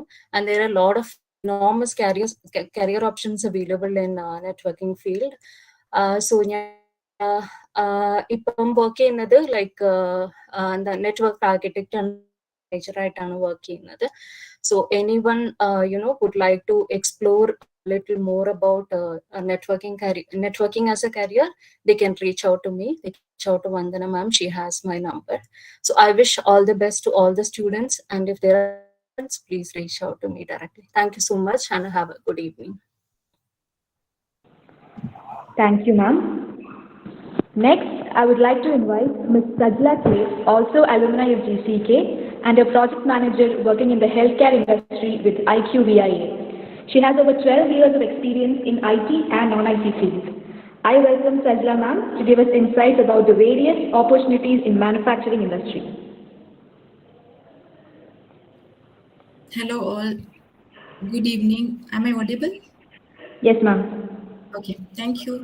So thanks to Vandana ma'am for this wonderful opportunity to interact with the young engineering aspirants. So I have a small presentation. Let me share my screen. I'm sorry if I'm disappointing the rest of the audience, but my target audience would be the students who are already pursuing their undergraduation, like the engineering students who have already they're in the engineering colleges. So if they don't know what is the next step, I hope that this is going to be a guidance for them. So I'm going to talk about the opportunities for engineers in the manufacturing industry, different profiles they have in the industry. So yeah, let me go to the presentation. I hope my screen is visible to everyone. Yes, ma'am, screen is visible. Thank you. So a brief introduction about myself. I was one of the very few engineering students who got campus selection to a core company. This was back in 2008. I started my career as an electrical engineer in steel plant. Then I continued to work in the core industry for more than 10 years. And now I'm working as an IT project manager in a human data science firm. So you might have noticed a few points highlighted here. This is just to, not to tell you what my career path was, but to illustrate on the various opportunities opportunities that the students have or the engineers have. Like you can work in a steel plant, then you can come to an automation industry, then you can come to human data science company, which conducts clinical trials. So there is plenty of opportunities out there. Only thing is that you should have the right attitude to learn, de-learn and relearn. So if you talk about engineering, I just wanted to mention some of the famous quotes by people out there, like science can amuse and fascinate us all, but it is engineering that changes the world. An ideal engineer is a composite, not a scientist, not a mathematician, not a sociologist or a writer, but she or he may use the knowledge and technique of any or all of these disciplines in solving the engineering problems. So it's not necessary that you have to be good at anything, but you can use all these skills and techniques to solve the engineering problems that the world is facing now. So when you talk about opportunities, I would say that you are in the middle of an ocean. You just need the guidance. You are like surrounded by opportunities. You just need guidance to travel to which direction, and you should know where you will end up. That is the only thing. But the engineering students who are already there in colleges, you have chosen the right path. So when we talk about industries, mainly I would divide it to non-IT and IT. IT, we know that it is a software industry, but there are other. Excuse me, ma'am, your slide is not changing. It's not changing. Okay. No, ma'am, it's in the first slide. Oh, okay, right. Let me stop the presentation mode. Is it okay now? Yes, ma'am, it's okay now. Okay, right. So anyway, I have covered this slide. So let me go to the slide where I was, which I was talking about. Now I guess it's visible. Can you see this slide? Yes, ma'am. All right, yeah.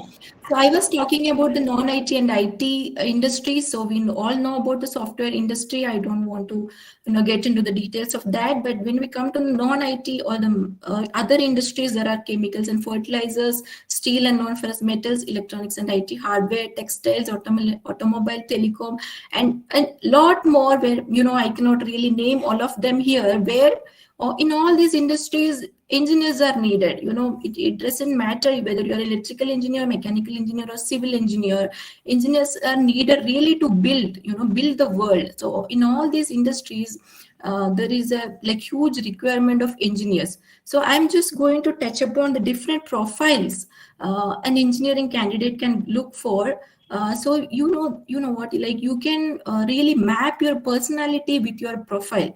So for example, if you're enthusiastic about talking to a customer about the technical details of your product and encourage them to buy something, സംസാരിച്ച ഒരാളെ convince ചെയ്യാനുള്ള കഴിവ് നിങ്ങൾക്കുണ്ടെങ്കിൽ you can become a marketing engineer. Okay, and the next is you are the person who really follows strictly the standards, or you really want to deliver high quality products to your customer. You can be a quality assurance engineer.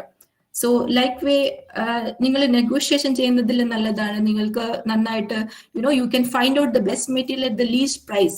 അങ്ങനെയുള്ള ഒരു skill നിങ്ങൾക്കുണ്ടെങ്കിൽ you can be a procurement and logistics engineer. So അതല്ല, നിങ്ങൾ കുറച്ച് introvert ആണ്, you are you don't just want to be as individual contributor, design documents അല്ലെങ്കിൽ ബാക്കിയുള്ള കാര്യങ്ങൾ refer ചെയ്ത് you are going to come up with the best possible solution for any problem. You can be a design engineer. So അതുപോലെ commissioning engineer എന്ന് വെച്ച് കഴിഞ്ഞാൽ നമ്മൾ ഓരോരോ പ്രോഡക്ട്സ് സൈറ്റിൽ കമ്മീഷൻ ചെയ്യുന്ന എഞ്ചിനീയേഴ്സിനാണ് കമ്മീഷനിങ് എഞ്ചിനീയേഴ്സ് എന്ന് പറയുന്നത്. So if you are passionate about travelling to different multiple sites, see how the things are really working out there, then you can become a commissioning engineer. So last but not the least, not only doctors can save human lives, a safety engineer can also save human lives. So a safety engineer is someone who ensures that all the safe and best practices are followed at the workplace. So actually he or she is as powerful as a CEO. എന്തെങ്കിലും ഒരു unsafe event നമ്മൾ എവിടെയെങ്കിലും ഏതെങ്കിലും ഒരു സൈറ്റിൽ കാണുവാണെങ്കിൽ the safety engineer has the power to stop the work at any point of time. So they are basically avoiding accidents and saving human lives. So this is another another passionate kind of a profile where you can ensure you are really contributing to the humankind. Okay, so these are the main profiles which an engineer can look forward to when they come to an industry. And yeah, I just wanted to wind up with a quote that, you don't hire for skills, you hire for attitude. You can always teach skills. So the basic requirement in all these profiles is that you have an engineering degree, but you should be always ready to learn more. You should have the attitude to, improve your knowledge and skills. And there is nothing to worry. You are at the right path. So that is what I wanted to share with the students. If you have any questions, you can let me know.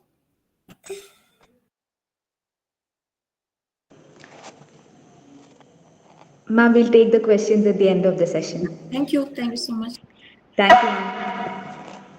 So, as our next speaker, we have Ms. Salina Shashidharan, also alumni of GCEK and Planning Director at Arkin Project Management Services, UAE. I welcome Salina ma'am to enlighten us on the topic, Insights, a day in the life of a project manager. Thank you. I hope everyone can hear me. Yes, ma'am. Okay, thank you. A very good evening to one and all gathered here. I'm so proud, as usual, and privileged to be in this forum today, and so glad to interact with you all. So far, I'm sure that you have already grasped a clear and comprehensive awareness on what engineering is and what are the different branches, placement options, admission process, and many other things from our great speakers this evening. So I'm going to talk to you about something different. That's how a job day looks like. So before I present to you how a day goes in the life of a PM, project manager, I would like to ask you two questions. The first question is why we need more women engineers. We can now see that there's a huge move happening across the world to achieve gender equality, and we all must be part of it. As our principal ma'am rightly said earlier, the approach of thinking from a localized view has been changed to thinking of a global view. So why not in engineering too? I always believe that engineering needs gender diversity. So that will generate more creative, innovative, and inclusive outcome. This can happen only if we have qualified women engineers who can contribute. When I say contribute, I emphasize the word contribute here because learning engineering is not the only objective. You must contribute with the knowledge you earn. And together, we all can succeed to make this world a more engineered space. That means a more beautiful space, I would say. And the second question is, why civil engineering? Because that's my background is. And the answer here is very simple.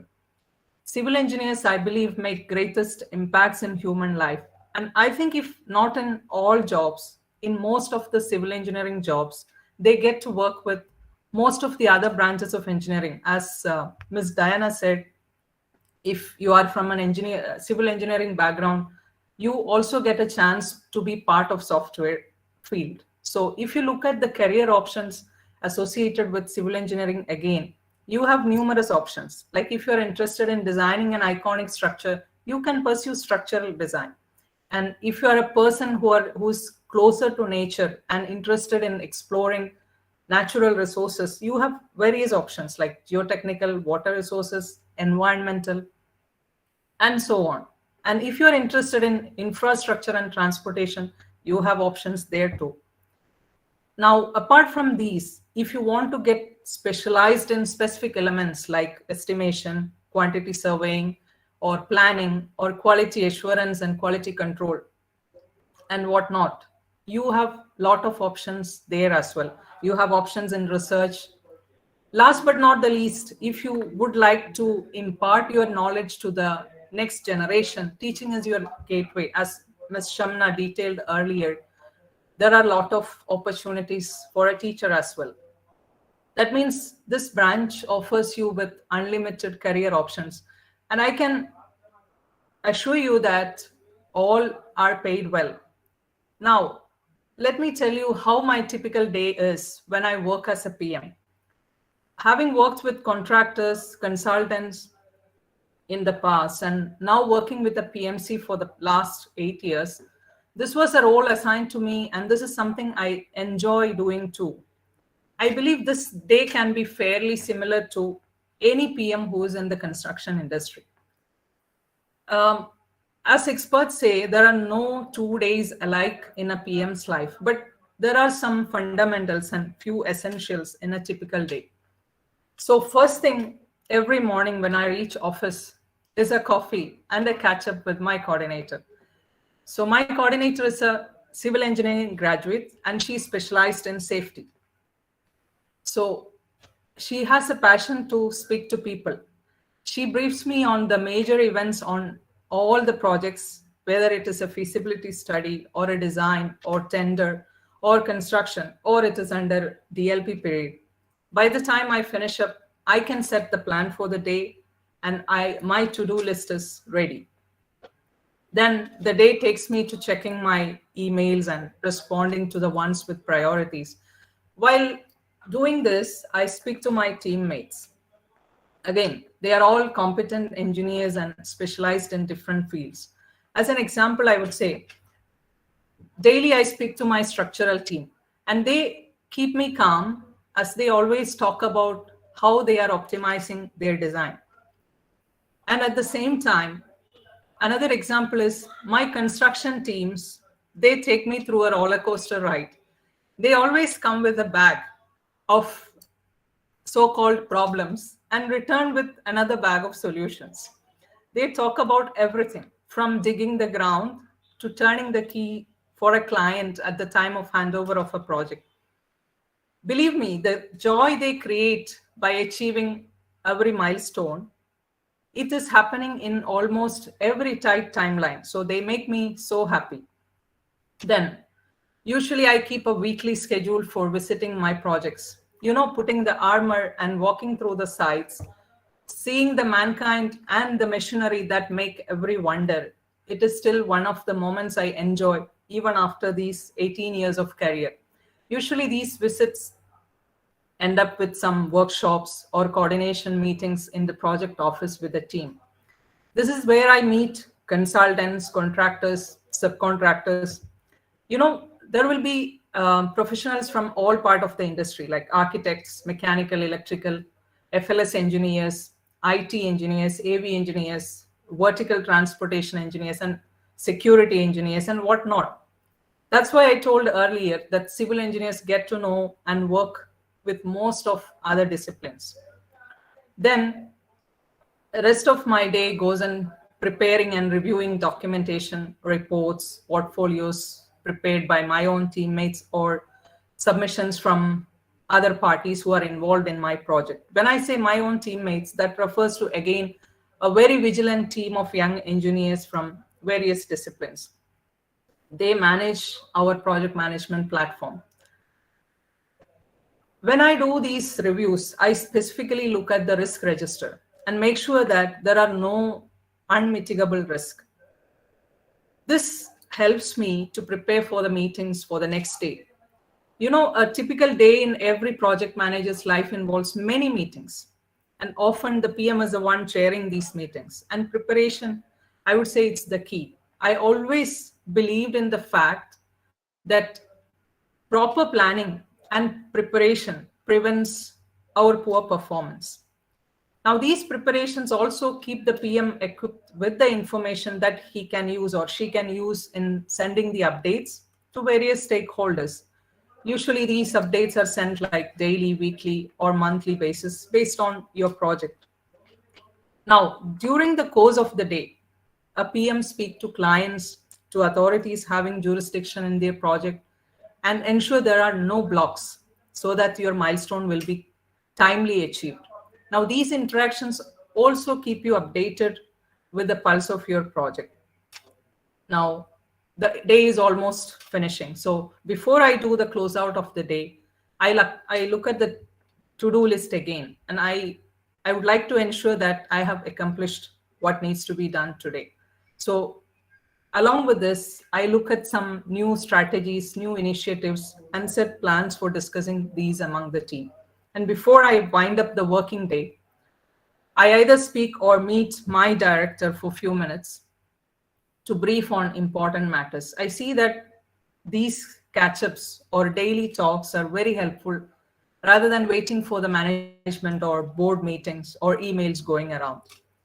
Now, at the end, if you ask me, is this a stressful job? Is PM a stressful person or working under stress? The answer is yes. Not surprisingly, at many times it gets incredibly stressful.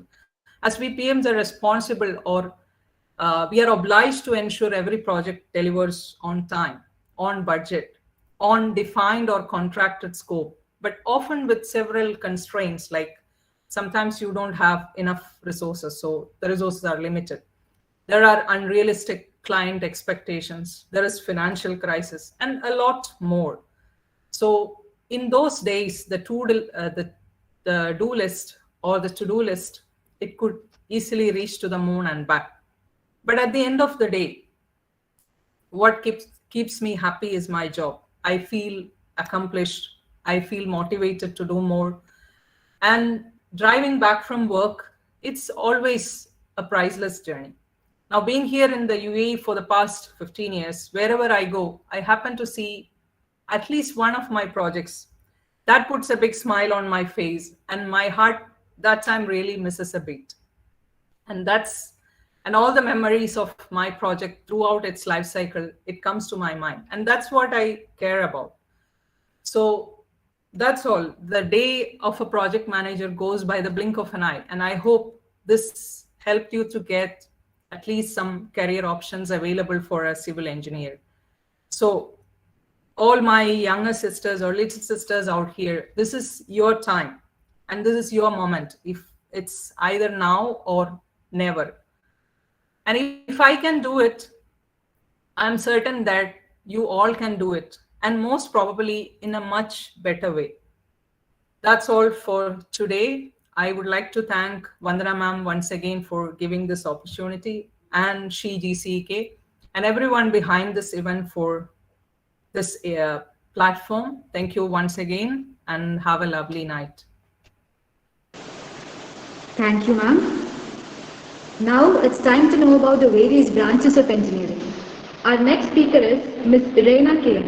She graduated from GCEK in 2021 in Electronics and Communication Engineering. She is currently working as a QA engineer at Cubus Technologies Private Limited. I welcome Ms. Reina K. to discuss about the opportunities in Electronics and Communication Engineering. Thank you. So, hi all. എൻ്റെ പേര് റീന. ഞാൻ quality assurance engineer ആയിട്ട് cubes ടെക്നോളജീസിൽ work ചെയ്യാണ്. 2021 pass ഔട്ടാണ്. So എൻ്റെ ഇവിടെ ഇപ്പം actually electronics and engineering pass out ആയ ഒരു സ്റ്റുഡൻറ് എന്ന നിലയിൽ ഇലക്ട്രോണിക്സിൻ്റെ ആ ബ്രാഞ്ചിനെ കുറിച്ചുള്ളൊരു ബ്രീഫ് ഇൻട്രൊഡക്ഷൻ തരാനാണ് ആക്ച്വലി വന്നിരിക്കുന്നത്.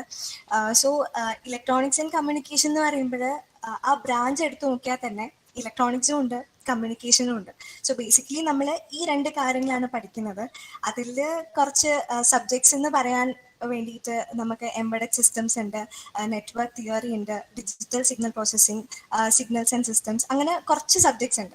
സോ ബേസിക്കലി ഒരു +2 പാസ് ഔട്ട് ആയ സ്റ്റുഡൻറ്റിന് ഒരു ബ്രാഞ്ച് കാണുമ്പോൾ ഏത് ചൂസ് ചെയ്യണം എന്നുള്ള നല്ലൊരു കൺഫ്യൂഷൻ ഉണ്ടാവും. അപ്പം നവാസ് സാറൊക്കെ പറഞ്ഞ പോലെ ഓരോ ബ്രാഞ്ചും എടുത്ത് അതിൻ്റെ സിലബസസ് ഏതൊക്കെയാണ് നോക്കിക്കഴിഞ്ഞാൽ നമുക്കത് കണക്ട് ചെയ്യാൻ പറ്റും. നമുക്കത് ഇത് നമുക്ക് പറ്റിയ ഒരു ബ്രാഞ്ച് ആണോ എന്നുള്ളത്. സോ ഇലക്ട്രോണിക്സിൻ്റെ കേസ് പറയുമ്പോൾ അതിൽ ഫോർ എക്സാമ്പിൾ നമ്മൾ ഈ നെറ്റ്വർക്ക് തിയറി എന്ന് പറഞ്ഞ സബ്ജക്റ്റ് നമ്മൾ +1 +2 ഈ സർക്യൂട്ട്സ് ഒക്കെ വെച്ചിട്ട് കുറച്ച് പഠിച്ചിട്ടുണ്ട്. കപ്പാസിറ്റേഴ്സും ട്രാൻസിസ്റ്റേഴ്സ്, റെസിസ്റ്റേഴ്സ്, അതിനൊക്കെ വെച്ചിട്ടുള്ള കുറച്ച് കാര്യങ്ങളൊക്കെ പഠിച്ചിട്ടുണ്ട്. സോ അതിൻ്റെയൊക്കെ കുറച്ച് ഹയർ ലെവലാണ് ഈ നെറ്റ്വർക്ക് തിയറി എന്ന് പറഞ്ഞ സബ്ജക്റ്റിൽ വരുന്നത്. അതുപോലെ ഡിജിറ്റൽ സിഗ്നൽ പ്രോസസ്സിംഗ് എന്ന് പറഞ്ഞിട്ടുള്ള സബ്ജക്റ്റ് ഉണ്ട്. ആ സിഗ്നൽ പ്രോസസ്സിങ്ങിനെ കുറിച്ചാണ് ആ സബ്ജക്റ്റ് പറയുന്നത്. അതുപോലെ എംബഡഡ് സിസ്റ്റം, ഈ സോഫ്റ്റ്വെയറും ഹാർഡ്വെയറും അതിൻ്റെ ഡിസൈനും കാര്യങ്ങളൊക്കെയാണ് ആ സബ്ജക്റ്റിൽ വരുന്നത്. സോ ബേസിക്കലി പറയുകയാണെങ്കിൽ നമ്മൾ ഈ സെമി കണ്ടക്ടേഴ്സിനെ കുറിച്ച് പഠിച്ചിട്ടുണ്ടല്ലോ +1 +2. സോ അതിൻ്റെയൊക്കെ കുറച്ചും കൂടി ഹയർ വേർഷൻസ്, അങ്ങനത്തെ കാര്യങ്ങളൊക്കെയാണ് നമ്മുടെ ഈ branch electronics and communication branch deal ചെയ്യുന്നത്. സോ ഓപ്പർച്യൂണിറ്റീസ് എന്ന് പറയുകയാണെങ്കിൽ നമ്മളൊരു 4 വർഷം പഠിച്ചിറങ്ങി കഴിഞ്ഞ് കഴിഞ്ഞാൽ നമുക്ക് കോർ കമ്പനീസ് നമുക്ക് വരാം. ഓൾറെഡി ഡൈന മാം ഒക്കെ മെൻഷൻ ചെയ്ത പോലെ തന്നെ കോർ കമ്പനീസ് എന്ന് പറയുമ്പോൾ നമ്മൾ ഈ ഇലക്ട്രോണിക്സ് പരമായിട്ട് വർക്ക് ചെയ്യാൻ പറ്റുന്ന കുറച്ച് കമ്പനീസ് ഉണ്ട്. സോ അവിടെ നമുക്ക് കുറേ ഓപ്പർച്യൂണിറ്റീസ് ഉണ്ട് ഈ ബ്രാഞ്ച് പഠിച്ചു കഴിഞ്ഞാൽ. അതുപോലെ നമുക്ക് ഗേറ്റ് ഓപ്പർച്യൂണിറ്റീസ് ഉണ്ട്. ഗേറ്റ് പഠിച്ചു കഴിഞ്ഞാൽ ഗേറ്റ് സ്കോർ ബേസ് ചെയ്തിട്ട് നമുക്ക് ഓരോ കമ്പനീസിൽ കയറാം. അതുപോലെ നമ്മൾ ഈ ഇലക്ട്രോണിക്സിൻ്റെ ഏതെങ്കിലും ഓരോ സബ്ജക്ട്സ് സ്പെഷ്യലൈസ് ചെയ്തിട്ട് നമുക്ക് MTechന് പോവാം. അപ്പം കൂടുതൽ ഓപ്പർച്യൂണിറ്റീസ് നമുക്ക് കിട്ടും. അതുപോലെ നമുക്ക് പ്രൈവറ്റ് സെക്ടറിൽ കുറേ ഉണ്ട്. ലൈക്ക് നമുക്ക് ഇലക്ട്രോണിക്സ് പഠിച്ചിട്ട് നമ്മൾ കോർ തന്നെ പോകണമെന്നില്ല, നമുക്ക് സോഫ്റ്റ്വെയർ ബേസ് ചെയ്തിട്ടും പോവാം. അങ്ങനെയൊക്കെ കുറേ ഉണ്ട്. അതുപോലെ പ്രൈവറ്റ് സെക്ടറിൽ, പബ്ലിക് സെക്ടേഴ്സിൽ അങ്ങനെയൊക്കെ ഗവൺമെൻറ് ജോബ്സ് ഒക്കെ ഉണ്ട്. സോ ബേസിക്കലി പറയുകയാണെങ്കിൽ ഒരു ബ്രീഫ് എന്ന നിലയിൽ നമ്മൾ സർക്യൂട്ട്സും അതുപോലെ ട്രാൻസിസ്റ്റേഴ്സ്, ഡയോഡ്സ് അങ്ങനത്തെ കുറേ കാര്യങ്ങളൊക്കെ നിങ്ങൾക്ക് ഇൻട്രസ്റ്റ് തോന്നുന്നുണ്ടെങ്കിൽ this branch will be A good option and I hope this helps you and all the best. Thank you. Thank you so much. Our next speaker is Ms. Anjana SS. She graduated from GCEK as a mechanical engineer in 2020 and she is currently doing her MBA from IIM Udaipur. She also served as Assistant Systems Engineer at TCS for over a year and also worked in Cortez Industries Private Limited for 4 months. I welcome Ms. Anjana SS to elaborate on the opportunities in mechanical engineering. Hi, good evening. All hope I am audible. Yes, you're audible. Okay, so let's begin the session. I thank the she and every person who is involved with this community for giving me this opportunity. So coming back to my introduction, my name is Anjana. I graduated from mechanical engineering in 2020. So right after that, it was a big question mark for me. Where should I go? What should I do? Is there an option for me? So basically coming from an only girls school and right next choosing mechanical stream was a big challenge for me. People questioned my choice. Like, you are going to be a failure. That's what people told me when I chose mechanical stream, because the person who chose a stream, if it's a girl, we have the stereotype bias. They actually put us in a box where if a girl chooses mechanical stream, she needs to be someone similar to tomboy. She needs to be interested in sports. She is supposed to be good at riding bikes, bicycles, and she is supposed to be so bold. And I was none of them. I was just a girlish girl who just had dreams, hopes, aspirations. So that's how I chose mechanical stream. And there were lots of opinions. Lots of people came up to me and told me, this is not something that's up for you. You need to choose something else. But I was bold enough to take the career path where I felt like I belong. So yes, I successfully graduated mechanical stream with honors. After that, I struggled where to go, what to do. So initially, my first choice was, yes, mechanical is my core field, so I will work in a manufacturing industry. That's why I chose my job as engineer trainee in Cortez Industries Private Limited. So there I understood, after initial months, I understood I don't belong here. Even though I like the industry well, I felt like I belong somewhere else. I felt I was more inclined to a corporate job. That's why I wrote NQT, and via that I entered TCS as Assistant System Engineer. So there I started working as developer. So meanwhile working as developer, I got few insights about how management and how corporate works. So thereby I was inclined for a job which aligned with management, and that's how I prepared for CAT parallelly and ended up in IIM Udaipur. So what I want to suggest you guys with my few years of experience is that it's okay to get confused. It's okay to feel like I chose this career, but I don't belong there. You have various opportunities. As a mechanical engineer, I would like to say that it's a versatile field. You can either choose your core field, you can choose a corporate work, or you can just go for a management role. It's just up to you. And I would like to suggest you that just be bold enough and choose a career path where you feel success. There might be situations you feel like I am so lost, but what I would suggest is just put your best efforts in whatever situation you are in, and it will lead to a path of success. That's what I did. Whenever I face a situation of difficulty, whenever I face a situation of uncertainty, I tried to put my best efforts there, and gradually I found my way back. So what else I would like to add on to people who are really bothered if a girl can choose mechanical field, I would absolutely suggest, if you are into it, just go for it. You will have a wide range of experience being one of the few girls in the whole range of class. It will give you new perspectives to learn from. So that's what life is about, learning new things and applying those things in various job levels. That it made me so bold, and it made me so courageous to choose the career path I felt I belonged to. So I would suggest all of you guys to explore the wide range of opportunities that is in front of you. Reach out to me if you have any queries, where if you are stuck, if you feel demotivated to continue anywhere, I can guide you on that. Just make sure that you take a stand for yourself, because you owe it yourself to have a successful career. So all the best, guys. Thank you. Thank you so much. Next, I would like to invite Ms. Lavanya Evie, Data Engineer at Tiger Analytics. She graduated from GCEK in 2022 in Computer Science Engineering. I welcome Ms. Lavanya to discuss about the opportunities in this field. Okay, good evening everyone. I hope I am audible, right? Yes, you're audible. Yeah, okay. So first of all, thank you GCEK for inviting me as a speaker for this event. Thank you so much. And my name is Lavanya Evi. Currently, I am working as data engineer at Tiger Analytics.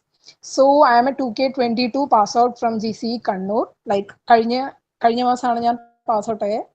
So ഇപ്പൊ computer science ബ്രാഞ്ചിനെ പറ്റി പറയുകയാണെങ്കിൽ like ഇപ്പം 12th science എടുത്ത most of the കുട്ടികളോട് ഇപ്പം ഏത് ബ്രാഞ്ചാണ് ഇപ്പം എഞ്ചിനീയറിംഗിൽ ഏത് ബ്രാഞ്ചാണ് ചൂസ് ചെയ്യാൻ പോകുന്നതെന്ന് പെട്ടെന്ന് ചോദിച്ചാൽ അധികം പിള്ളേർ ഇപ്പോൾ കമ്പ്യൂട്ടർ സയൻസ് എന്നാണ് പറയാറ്. കാരണം that is one of the trending field.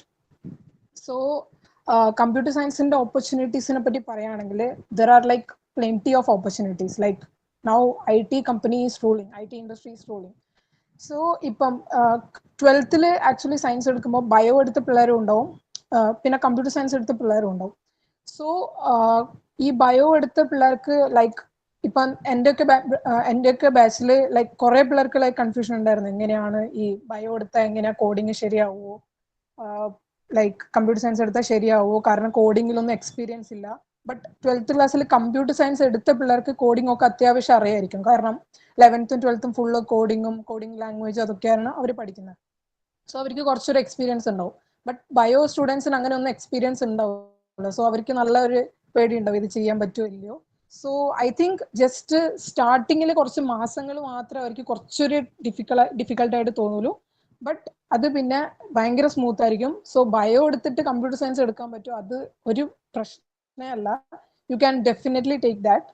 So പിന്നെ കമ്പ്യൂട്ടർ സയൻസിന്റെ ഇപ്പോൾ പ്ലേസ്മെന്റിനെ പറ്റി പറയുകയാണെങ്കിൽ ലൈക്ക് ഏതൊരു കോളേജ് എടുത്ത് നോക്കിയാലും ഏറ്റവും കൂടുതൽ പ്ലേസ്മെന്റ് വരുന്നത് അവിടെ IT കമ്പനീസ് ആണ്. So placement there are plenty of opportunities. Like കോളേജിലും ഇപ്പം നമ്മുടെ കോളേജിലും അത്യാവശ്യം കുറേ കമ്പനീസ് വരാറുണ്ട് പ്ലേസ്മെന്റിന് വേണ്ടിയിട്ട്, IT കമ്പനീസ്. അല്ലാണ്ട് ഇപ്പോൾ കോളേജിൽ വരാത്ത കുറേ കമ്പനീസ് ഉണ്ട്, അതിലും നമുക്ക് അപ്ലൈ ചെയ്യാൻ പറ്റും. സോ ആസ് എ ഫ്രഷർ നമ്മളിപ്പോൾ കോളേജിൽ നിന്ന് പുറത്ത് ഇറങ്ങുമ്പോൾ തന്നെ ലൈക്ക് മോസ്റ്റ് ഓഫ് ദി കുട്ടികൾക്ക് ജോബ് ഉണ്ടാവും IT കമ്പനി. സോ അത്രയും ജോബ് ഓപ്പർച്യൂണിറ്റീസ് ആണ് IT കമ്പനി പ്രൊവൈഡ് ചെയ്യുന്നത്. ലൈക്ക് ഇപ്പം നമ്മുടെ കോളേജിന്റെ പ്ലേസ്മെന്റ് ഇക്കൊല്ലത്തെ പ്ലേസ്മെന്റ് നോക്കിയാൽ തന്നെ ലൈക്ക് ഇപ്പോൾ CS ആണെങ്കിൽ ഏത് ബ്രാഞ്ചിന്റെ അടുത്ത് നോക്കിയാലും നല്ല രീതിയിൽ പ്ലേസ്മെന്റ് ഉണ്ട് ഇപ്പം ഇപ്രാവശ്യം. സോ കാരണം ഇപ്പൊ ഈ കൊറോണ വന്നതിന് ശേഷം കൂടി നോക്കിയാൽ ലൈക്ക് എക്സ്പോണൻഷ്യൽ ഗ്രോത്ത് ആണ് സോഫ്റ്റ്വെയർ ഇൻഡസ്ട്രീന്റെ ഫീൽഡ്. ഇപ്പം നമ്മൾ ഈ യൂസ് ചെയ്യുന്ന ഗൂഗിൾ മീറ്റ് വരെ സോഫ്റ്റ്വെയർ ഡെവലപ്പേഴ്സ് ആണ് ഉണ്ടാക്കിയത്. So opportunities, there are plenty of opportunities. Like there are many fields like cloud and data science, machine learning, blockchain, അങ്ങനത്തെ കുറേ പുതിയ ടെക്നോളജീസ് ഇപ്പോൾ വന്നുകൊണ്ടുണ്ട്. അത് മാത്രമല്ല കമ്പ്യൂട്ടർ സയൻസിന്റെ ഒരു ഗുണം എന്ന് വെച്ചാൽ almost everything is available online. Like ഇപ്പം നിങ്ങളിപ്പോൾ ക്ലാസ്സിൽ പോയിട്ട് ക്ലാസ്സിൽ അങ്ങനെ അധികം ശ്രദ്ധിച്ചില്ലെങ്കിലും everything is available online. So ഇപ്പം നമുക്കൊരു സ്കില്ല് ഡെവലപ്പ് ചെയ്യണം, സുഖമായിട്ട് ഡെവലപ്പ് ചെയ്യാൻ പറ്റും. കാരണം കുറേ ഓൺലൈൻ പ്ലാറ്റ്ഫോംസ് ഉണ്ട്, ഇങ്ങനെ കുറേ കോഴ്സസും ഓരോ ടെക്നോളജിയിലും കോഴ്സസ് ചെയ്യുന്ന കുറേ പ്ലാറ്റ്ഫോംസ് ഉണ്ട്. സോ സുഖമായിട്ട് നമുക്ക് നമ്മുടെ സ്കിൽസ് ഇമ്പ്രൂവ് ചെയ്യാൻ പറ്റും. നമ്മുടെ സ്കിൽസ് ഇമ്പ്രൂവ് ചെയ്താൽ നമുക്ക് 4th ഇയർ കഴിയുമ്പം തന്നെ നമുക്ക് നല്ല ജോബ് കിട്ടും.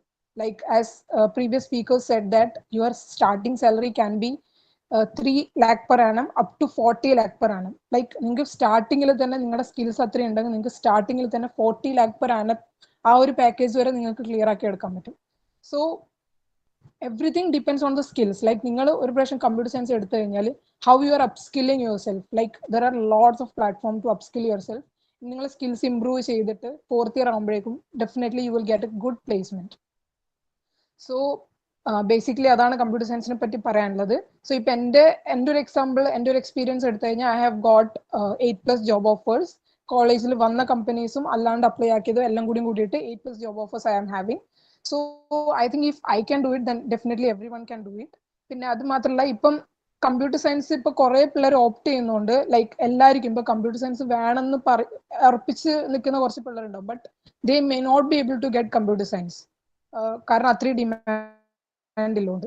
So don't worry if you want to get into the IT industry. ഇപ്പൊ നിങ്ങൾ ഏത് ഫീൽഡിലാണെങ്കിൽ പ്രശ്നമില്ല. ഇപ്പൊ ഈവൻ ഇപ്രാവശ്യത്തെ നമ്മുടെ കോളേജിന്റെ പ്ലേസ്മെന്റ് നോക്കിയാൽ ഇപ്പം സിവിൽ എഞ്ചിനീയേഴ്സിന് വരെ കുറെ പിള്ളേർ IT കമ്പനീസിൽ പ്ലേസ്ഡ് ആയിട്ടുണ്ട്. സോ അതിപ്പം കമ്പ്യൂട്ടർ സയൻസ് കിട്ടിയില്ലല്ലോ ഇനി എന്ത് ചെയ്യും അങ്ങനെ വിഷമിക്കേണ്ട ആവശ്യമില്ല. കാരണം if you are from any branch you can crack the IT industry by upskilling yourself. You can learn the skills. So everything is available online. You can definitely do that. So ഇതാണ് computer science ബ്രാഞ്ചിനെ പറ്റി main ആയിട്ട് പറയാനുള്ളത്. ഓപ്പർച്യൂണിറ്റീസിനെ പറ്റി നമുക്ക് bother ആവേണ്ട ആവശ്യമില്ല. Yeah. Thank you so much. And today's last speaker is Ms. Shaba Mustafa, engineering trainee at Cubers Technologies Private Limited. She graduated from GCEK in 2022 in electrical and electronics engineering. I welcome Ms. Shaba to discuss about the opportunities in electrical and electronics engineering. Hello all, good evening. So actually, അത്യാവശ്യം prolonged session ആയതുകൊണ്ട് തന്നെ നിങ്ങൾ എല്ലാവരും കുറച്ച് kind of bored ആയിരിക്കും and I'll wind up in a very few minutes. So basically എന്നെ ഏൽപ്പിച്ച പണി എന്താ വെച്ചാൽ ഇലക്ട്രിക് ആൻഡ് ഇലക്ട്രോണിക്സിനെ പറ്റി നിങ്ങൾക്ക് ഒരു ഓവർവ്യൂ തരാം. അതുപോലെ തന്നെ why you should be choosing triple. അതിനുശേഷമുള്ള ജോബ് ഓപ്പർച്യൂണിറ്റീസും കാര്യങ്ങളും ഒന്ന് ഇലാബറേറ്റ് ചെയ്ത് തരാനാണ്. So I'm Shaba. I'm currently working as engineer trainee at QBurst Technologies. I passed out in 2022, that is just 1 month before. So just a recent college graduate. So when I talk about triple basic subjects എന്താ വെച്ചാൽ it starts with circuits. അപ്പൊ +2 സർക്യൂട്ട്സിനെ പറ്റി അത്യാവശ്യം ധാരണ ഉണ്ടാവും. നമ്മൾ Ohm's law അങ്ങനത്തെ കുറെ ലോസ് പഠിച്ചു. അതായത് റെയ്ന പറഞ്ഞ പോലെ തന്നെ ഈസിയും ട്രിപ്പിളിയും there's some connection. രണ്ടാളും ഇലക്ട്രോണിക്സ് പഠിക്കുന്നുണ്ട്. അപ്പം we have circuits, then we have ഇലക്ട്രോണിക്സിൽ തന്നെ we have analog electronics, digital electronics, അങ്ങനെ കുറെ കാര്യങ്ങളുണ്ട്. അതുപോലെ തന്നെ നമ്മളിപ്പം മെയിൻ കോർ സബ്ജക്ട്സ് ആയി പറയുകയാണെങ്കിൽ power area is one of the major subjects of triple. അതായത് നമ്മൾ ഈ കാണുന്ന പവർ ജനറേഷൻ, ട്രാൻസ്മിഷൻ, ഡിസ്ട്രിബ്യൂഷൻ, അതുപോലെ തന്നെ നമ്മൾ ഈ കാണുന്ന ഇലക്ട്രിക് ഗ്രിഡ്സ്, അത് that's one of the field. Another thing is control systems, then we have instrumentation, പിന്നെ another area signals and its processing. പിന്നെ നമ്മളിപ്പോൾ +1 +2 യു വുഡ് ബീൻ സ്റ്റഡീഡ് ചെറിയ രീതിയിൽ AC മോട്ടോഴ്സ്, DC മോട്ടോഴ്സ് അങ്ങനെ പഠിച്ചിട്ടുണ്ടാവും. പക്ഷേ in triple E, when it comes to triple E, it's one huge area. DC motor ആയാലും AC motor ആയാലും തന്നെ അതിന് ലൈക്ക് നല്ല ഇലാബറേറ്റ് ആയിട്ടും, ഇപ്പോഴത്തെ കേസിലാണെങ്കിൽ ഇ വി എല്ലാം നല്ലോണം പോപ്പുലറായി, അതായത് ഇലക്ട്രിക് വെഹിക്കിൾ നല്ലോണം പോപ്പുലറായി വരുന്നതുകൊണ്ട് തന്നെ much importance on these kinds of things. Motors എത്രത്തോളം എഫിഷ്യൻ്റ് ആണ്, പവർ കൊടുക്കുന്നതിനനുസരിച്ച് അതിൻ്റെ കൺട്രോള്, പിന്നെ കൺട്രോൾ പറയുമ്പോൾ തന്നെ പവർ ഇലക്ട്രോണിക്സ് അതിനെങ്ങനെ കൺട്രോൾ ചെയ്യുന്നത്, സ്വിച്ചിങ്, അങ്ങനെ കുറേ കാര്യങ്ങളുണ്ട് ട്രിപ്പിളിയിൽ. അപ്പോൾ so it's a broad area. അപ്പോൾ ട്രിപ്പിളി ആണെങ്കിൽ തന്നെ this nothing like very narrow. കുറേ ഓപ്പർച്യൂണിറ്റീസ് ഉണ്ട്, കുറേ ഫീൽഡ്സ് ഉണ്ട്, അങ്ങനെയുള്ള കാര്യങ്ങൾ.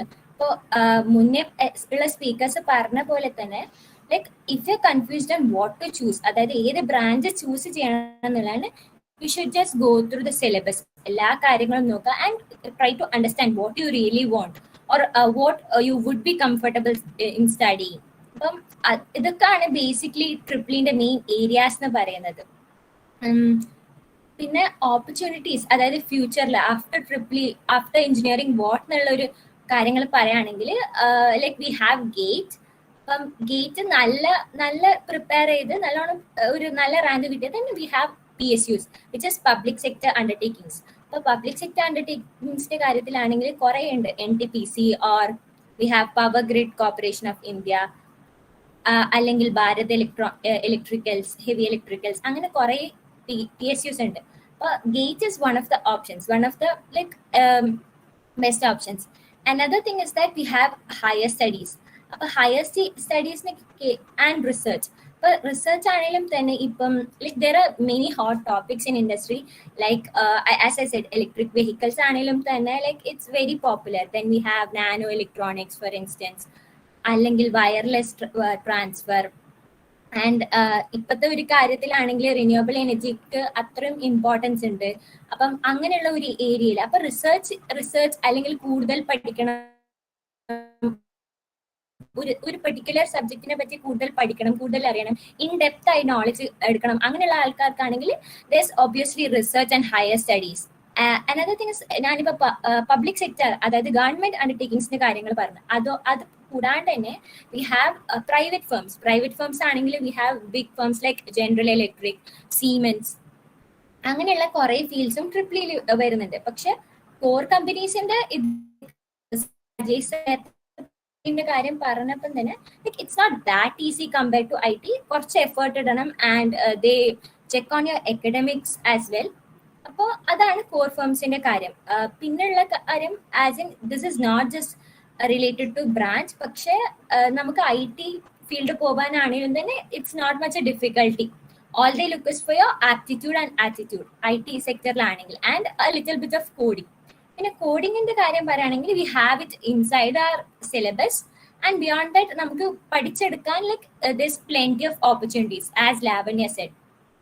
അപ്പൊ IT പോവുകയാണെങ്കിലും that's another opportunity. Another opportunities like നമ്മുടെ അഞ്ജന പറഞ്ഞിട്ടുണ്ടായി, like she is currently pursuing MBA. ഇപ്പൊ മാനേജ്മെന്റ് സൈഡ് നോക്കണം, or you are kind of people oriented, അല്ലെങ്കിൽ ആൾക്കാരെ ലീഡ് ചെയ്ത് കാര്യങ്ങൾ ചെയ്യിപ്പിക്കുക, അങ്ങനെയുള്ള ഒരു like you have that passion. അങ്ങനെയാണെങ്കിൽ യു ഹാവ് മാനേജ്മെന്റ് സൈഡിലാണെങ്കിൽ തന്നെ like there is many sub categories and all. അപ്പൊ ഇതൊക്കെയാണ് like as a electrical and electronics engineer career opportunities പറയാൻ. ഐ സജസ്റ്റ് ദാറ്റ് നിങ്ങൾ സിലബസ് വായിച്ചു നോക്കുക. Does these things interest you? അങ്ങനെയുള്ള കാര്യങ്ങൾ ഒന്ന് നോക്കി like you choose the branch.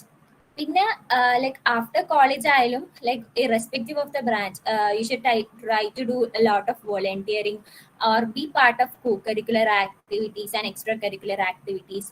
പിന്നെ ആൾക്കാരുമായി നല്ലോണം കണക്ട് ചെയ്യുക. പിന്നെ ലൈക്ക് ഒരു as in whenever we increase our connections, we know a little bit more about the opportunities. കാരണം കുറെ സ്കോളർഷിപ്സും അങ്ങനെയുള്ള കാര്യങ്ങളും നമ്മൾ അറിയാണ്ട് പോകും. അപ്പൊ നമ്മൾ കണക്ഷൻസ് വൈഡ് ആവുന്നതിനനുസരിച്ച് like will get that exposure of various things. അപ്പൊ അങ്ങനെയുള്ള കാര്യങ്ങൾ ചെയ്യുക. പിന്നെ if you have any queries you can feel free to reach out to me. So I'll put the mail in chat box. So that's all the best. Thank you so much. Now let's move on to the doubt clearing session. If you can unmute your mic or put it in the chat box.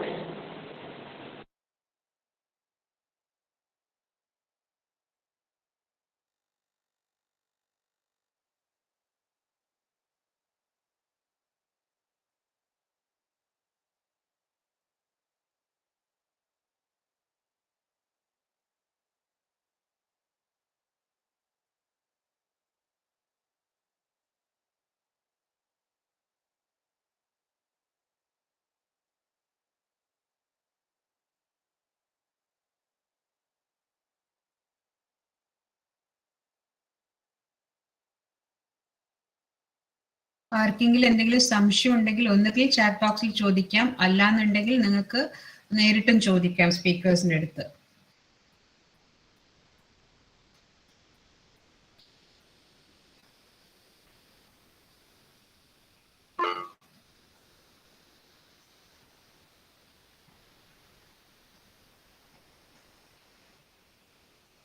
സാന്ത്വന, question ഒന്ന് വായിക്കാവോ? Yes, ma'am. So what is the opportunity for engineers in the field of space science? I think I can take that question. Okay, ma'am.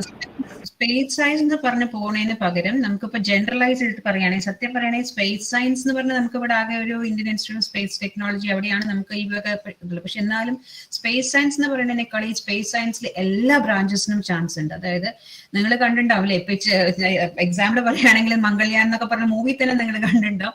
എല്ലാ എഞ്ചിനീയേഴ്സും കൂടിയുള്ള team വർക്കാണ് അവിടെ successful ആവുന്നത്. ഇപ്പൊ rocket എന്ന് പറയുകയാണെങ്കിൽ അതിന്റെ എയർ ഡൈനമിക്സ്, അതിന്റെ ഫ്ലോ ഡൈനമിക്സ് ഒക്കെ കൺസിഡർ ചെയ്യുന്നത് മെക്കാനിക്കലുകാരാണ്. അതിന്റെ ബിൽഡിങ്ങിലും മെക്കാനിക്കലുകാരും സിവിലുകാരടക്കം ലോഞ്ചിങ് പാഡൊക്കെ ചെയ്യുന്നത് സിവിലുകാരായിരിക്കും. അതേമാതിരി അതിന്റെ കൺട്രോൾ സിസ്റ്റം മുഴുവൻ ചെയ്യുന്നത് കമ്പ്യൂട്ടർ സയൻസ് ഇലക്ട്രോണിക്സുകാരെ. So it's a collective program, it's a team work. അപ്പൊ എന്റെ ഒരു അറിവ് വെച്ചിട്ട് എനിക്ക് നിങ്ങളോട് തീർച്ചയായിട്ടും പറയാൻ പറ്റുന്ന ഒരു കാര്യം, സ്പേസ് സയൻസ് പ്രോഗ്രാംസിലെല്ലാം തന്നെ ഈവൻ ബയോളജി എടുത്തിട്ട് പോലും ബയോ എഞ്ചിനീയറിംഗ് കഴിഞ്ഞിട്ട് സ്പേസ് സയൻസിലേക്ക് വരുന്ന ആൾക്കാരുണ്ട്. അപ്പൊ ഏതൊരു ബ്രാഞ്ച് എടുത്തു കഴിഞ്ഞാൽ if you are really excelling in your academic, you really do stand a chance to have a position in space science. ഇന്ന ബ്രാഞ്ച് എടുത്താൽ മാത്രമേ സ്പേസ് അതിൽ കിട്ടുള്ളൂ എന്നില്ല. പിന്നെ കൂടുതൽ ഓപ്പർച്യൂണിറ്റീസ് വരുന്നത് ഞാൻ പറഞ്ഞത് definitely control system, electronics, computer science base ചെയ്തിട്ടുള്ള ബ്രാഞ്ചസിനാണ് കൂടുതൽ ചാൻസസ് വരുന്നത്. But that doesn't mean that mechanical എടുത്താൽ കിട്ടുന്നില്ല. മെക്കാനിക്കൽ എടുത്ത് എയറോസ്പേസ് എടുത്ത് പോയിട്ട് എത്രയോ എയറോസ്പേസ് ഇപ്പൊ സിവിലുകാരും ചെയ്യുന്നുണ്ട്. അപ്പൊ ഇറ്റ്സ് ഒരു ഇന്ന ബ്രാഞ്ചുകാർക്ക് മാത്രമായിട്ട് റെസ്ട്രിക്റ്റഡ് അല്ല ഈ സ്പേസ് സയൻസ് എന്നുള്ള programme. Hope I have answered your questions, Raya. What are the opportunities in architectural engineering? I think I should take that also. So architecture engineering എന്ന് പറയുകയാണെങ്കിൽ സത്യം പറയുകയാണെങ്കിൽ രണ്ട് രീതിയിലുള്ള ആർക്കിടെക്ചർ എഞ്ചിനീയറിംഗ് പ്രോഗ്രാംസ് ആയിരുന്നു പണ്ട് ഉണ്ടായിരുന്നത്. ഒന്ന് BArch in ആർക്കിടെക്ചർ, അതാണ് സ്റ്റേറ്റ് ഗവൺമെന്റ് പ്രോഗ്രാം. നമ്മളെ Trivandrum engineering college, Thrissur engineering college, TKM എന്നിവിടങ്ങളിലൊക്കെ നടക്കുന്നത്. പിന്നെ NIT കാലിക്കറ്റിൽ ഒരു പ്രോഗ്രാം ഉണ്ടായിരുന്നു, BTech in ആർക്കിടെക്ചർ എന്ന് പറഞ്ഞൊരു പ്രോഗ്രാം അവർക്ക് റൺ ചെയ്യുന്നുണ്ടായിരുന്നു. ഇപ്പൊ എന്തോ ആവട്ടെ, ഏതാണെങ്കിലും ഏത് പ്രോഗ്രാം ആണെങ്കിലും ആർക്കിടെക്ചർ പ്രോഗ്രാമിൽ മെയിൻ ആയിട്ട് നമുക്ക് ക്രിയേറ്റിവിറ്റിക്കാണ് നിങ്ങൾക്ക് കൂടുതൽ ഇമ്പോർട്ടൻസ് കൊടുക്കുന്നത്. ഒരു ആർക്കിടെക്ട് എന്ന് പറഞ്ഞു കഴിഞ്ഞാൽ കൂടുതലും പ്ലാനിങ്ങും കൺസർവേഷൻ ഓഫ് ഹെറിറ്റേജ് സ്ട്രക്ചേഴ്സ് ഇങ്ങനെയുള്ള കാര്യങ്ങളൊക്കെയാണ് ഇൻവോൾവ് ആവുന്നത്, സ്പേസ് യൂട്ടിലൈസേഷനിലൊക്കെ. അപ്പോൾ ആർക്കിടെക്ചർ പ്രോഗ്രാം കഴിഞ്ഞ് BTech in ആർക്കിടെക്ചർ കഴിഞ്ഞ് വരുന്ന ഒരു കുട്ടിക്ക് either they can work with ഒരു എസ്റ്റാബ്ലിഷ്ഡ് ആയിട്ടുള്ള ആർക്കിടെക്ടിന്റെ കൂടെ ട്രെയിനിയായി വർക്ക് ചെയ്ത് കുറച്ച് എക്സ്പീരിയൻസ് എടുത്തതിന് ശേഷം they can start their own firm, or they can even do freelance ആയിട്ട് വർക്ക് ചെയ്യാൻ പറ്റും. അതുമല്ല ഇപ്പം ആർക്കിടെക്ചർ ബേസ്ഡ് ആയിട്ടുള്ള MNCസും ഉണ്ട് ഇപ്പോഴത്തെ കാലഘട്ടത്തിൽ. അതൊരു കാര്യം. അതുകൂടാതെ ആർക്കിടെക്ചറിന് ശേഷം നിങ്ങൾ MArch പോലെയുള്ള കോഴ്സസിന് ജോയിൻ ചെയ്യുകയാണെങ്കിൽ നിങ്ങൾക്ക് ടീച്ചിങ്ങിലോട്ട് വരാൻ പറ്റും. അങ്ങനെയുള്ള ഓപ്പർച്യൂണിറ്റീസ് ഉണ്ട്. അതുകൂടാതെ MArch ചെയ്യുമ്പോൾ തന്നെ കുറച്ചൊന്ന് ഡീവിയേറ്റ് ചെയ്ത് നിങ്ങൾ urban ടൗൺ പ്ലാനിങ്, അതേമാതിരി സിറ്റി പ്ലാനിങ് അങ്ങനെയുള്ള കേസസിലൊക്കെ ഉള്ള പോവുകയാണെങ്കിൽ ദർ ഇസ് അനദർ സ്കോപ്പ്. അത് വേറൊരു ടോട്ടലി ഡിഫറെന്റ് എറേനയാണ്. അപ്പൊ ആർക്കിടെക്ചർ എന്ന് പറയുന്നത് 5 കൊല്ലത്തെ പ്രോഗ്രാമാണ്, unlike the other BTech courses. ആ ഒരു ഡിഫറൻസ് ആണ് ബേസിക്കലി ഉള്ളത്. പക്ഷേ കൺവെൻഷണൽ കോഴ്സസിന് വ്യത്യാസമായിട്ട് പഠന രീതി കൂടുതലും വ്യത്യാസമായിരിക്കും. ഡിസൈൻ സ്റ്റുഡിയോസും ഡിസൈൻ ഹാൾസും ഒക്കെയാണ് കൂടുതൽ ഇൻക്ലൂഡ് ചെയ്തിരിക്കുന്നത്. തിയറി പോർഷൻസ് കുറച്ചും കൂടെ കമ്പാരിറ്റീവ്ലി കുറവായിരിക്കും.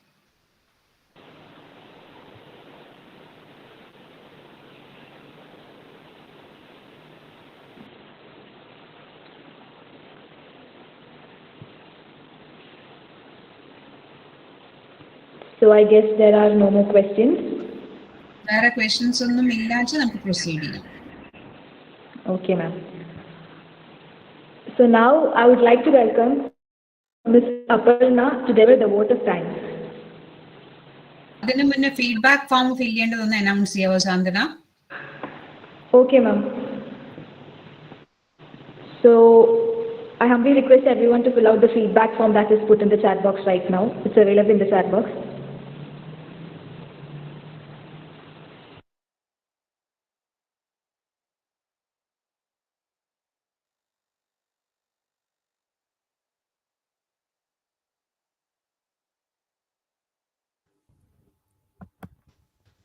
പാർട്ടിസിപ്പൻസ് ദയവായി ഫീഡ്ബാക്ക് ഫോം ഫിൽ ചെയ്യുക. മാത്രമല്ല നിങ്ങൾക്ക് ഇനി കൂടുതൽ സംശയങ്ങൾ എന്തെങ്കിലും ഉണ്ടെങ്കിൽ തീർച്ചയായിട്ടും ഞങ്ങളെ contact ചെയ്യാവുന്നതുമാണ്.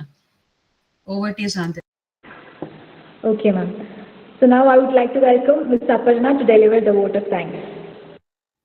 Good evening, everyone. So that was a very informative session indeed. I hope everybody who's joined today has gained in some way. We got to listen to many accomplished women in tech today. So I'd like to thank our speakers, Nawaz sir, Sajesh sir, Puneet sir, and our WeConnect members who have always been a very big support to all the SHE events. Thank you, Diana ma'am, Shimna ma'am, Nadira ma'am, Sajla ma'am, Selina ma'am. And then our very own seniors who just recently passed out of our college. Thank you, Raina, Shaba, Anjana, and Lavanya for joining us today. I'd like to also thank our principal for addressing our event. I'd like to thank Vandana ma'am for being the backbone of SHE and offering us all sorts of support to conduct this event. We wouldn't have been able to do this today without you, ma'am. Thank you, Santana, for comparing the event so well. Lastly, I'd like to thank all of you for joining and making our event a success. Also, please fill out the feedback form in the chat box. So that's all. I think we can wind up now. Thank you all for joining. So here we come to the end of Ignite 3.0, and I'm sure that this session have benefited a lot of engineering aspirants out there. And I think we have attained our goal of inspiring people into engineering. Once again, thanking everyone, and see you soon. Good night.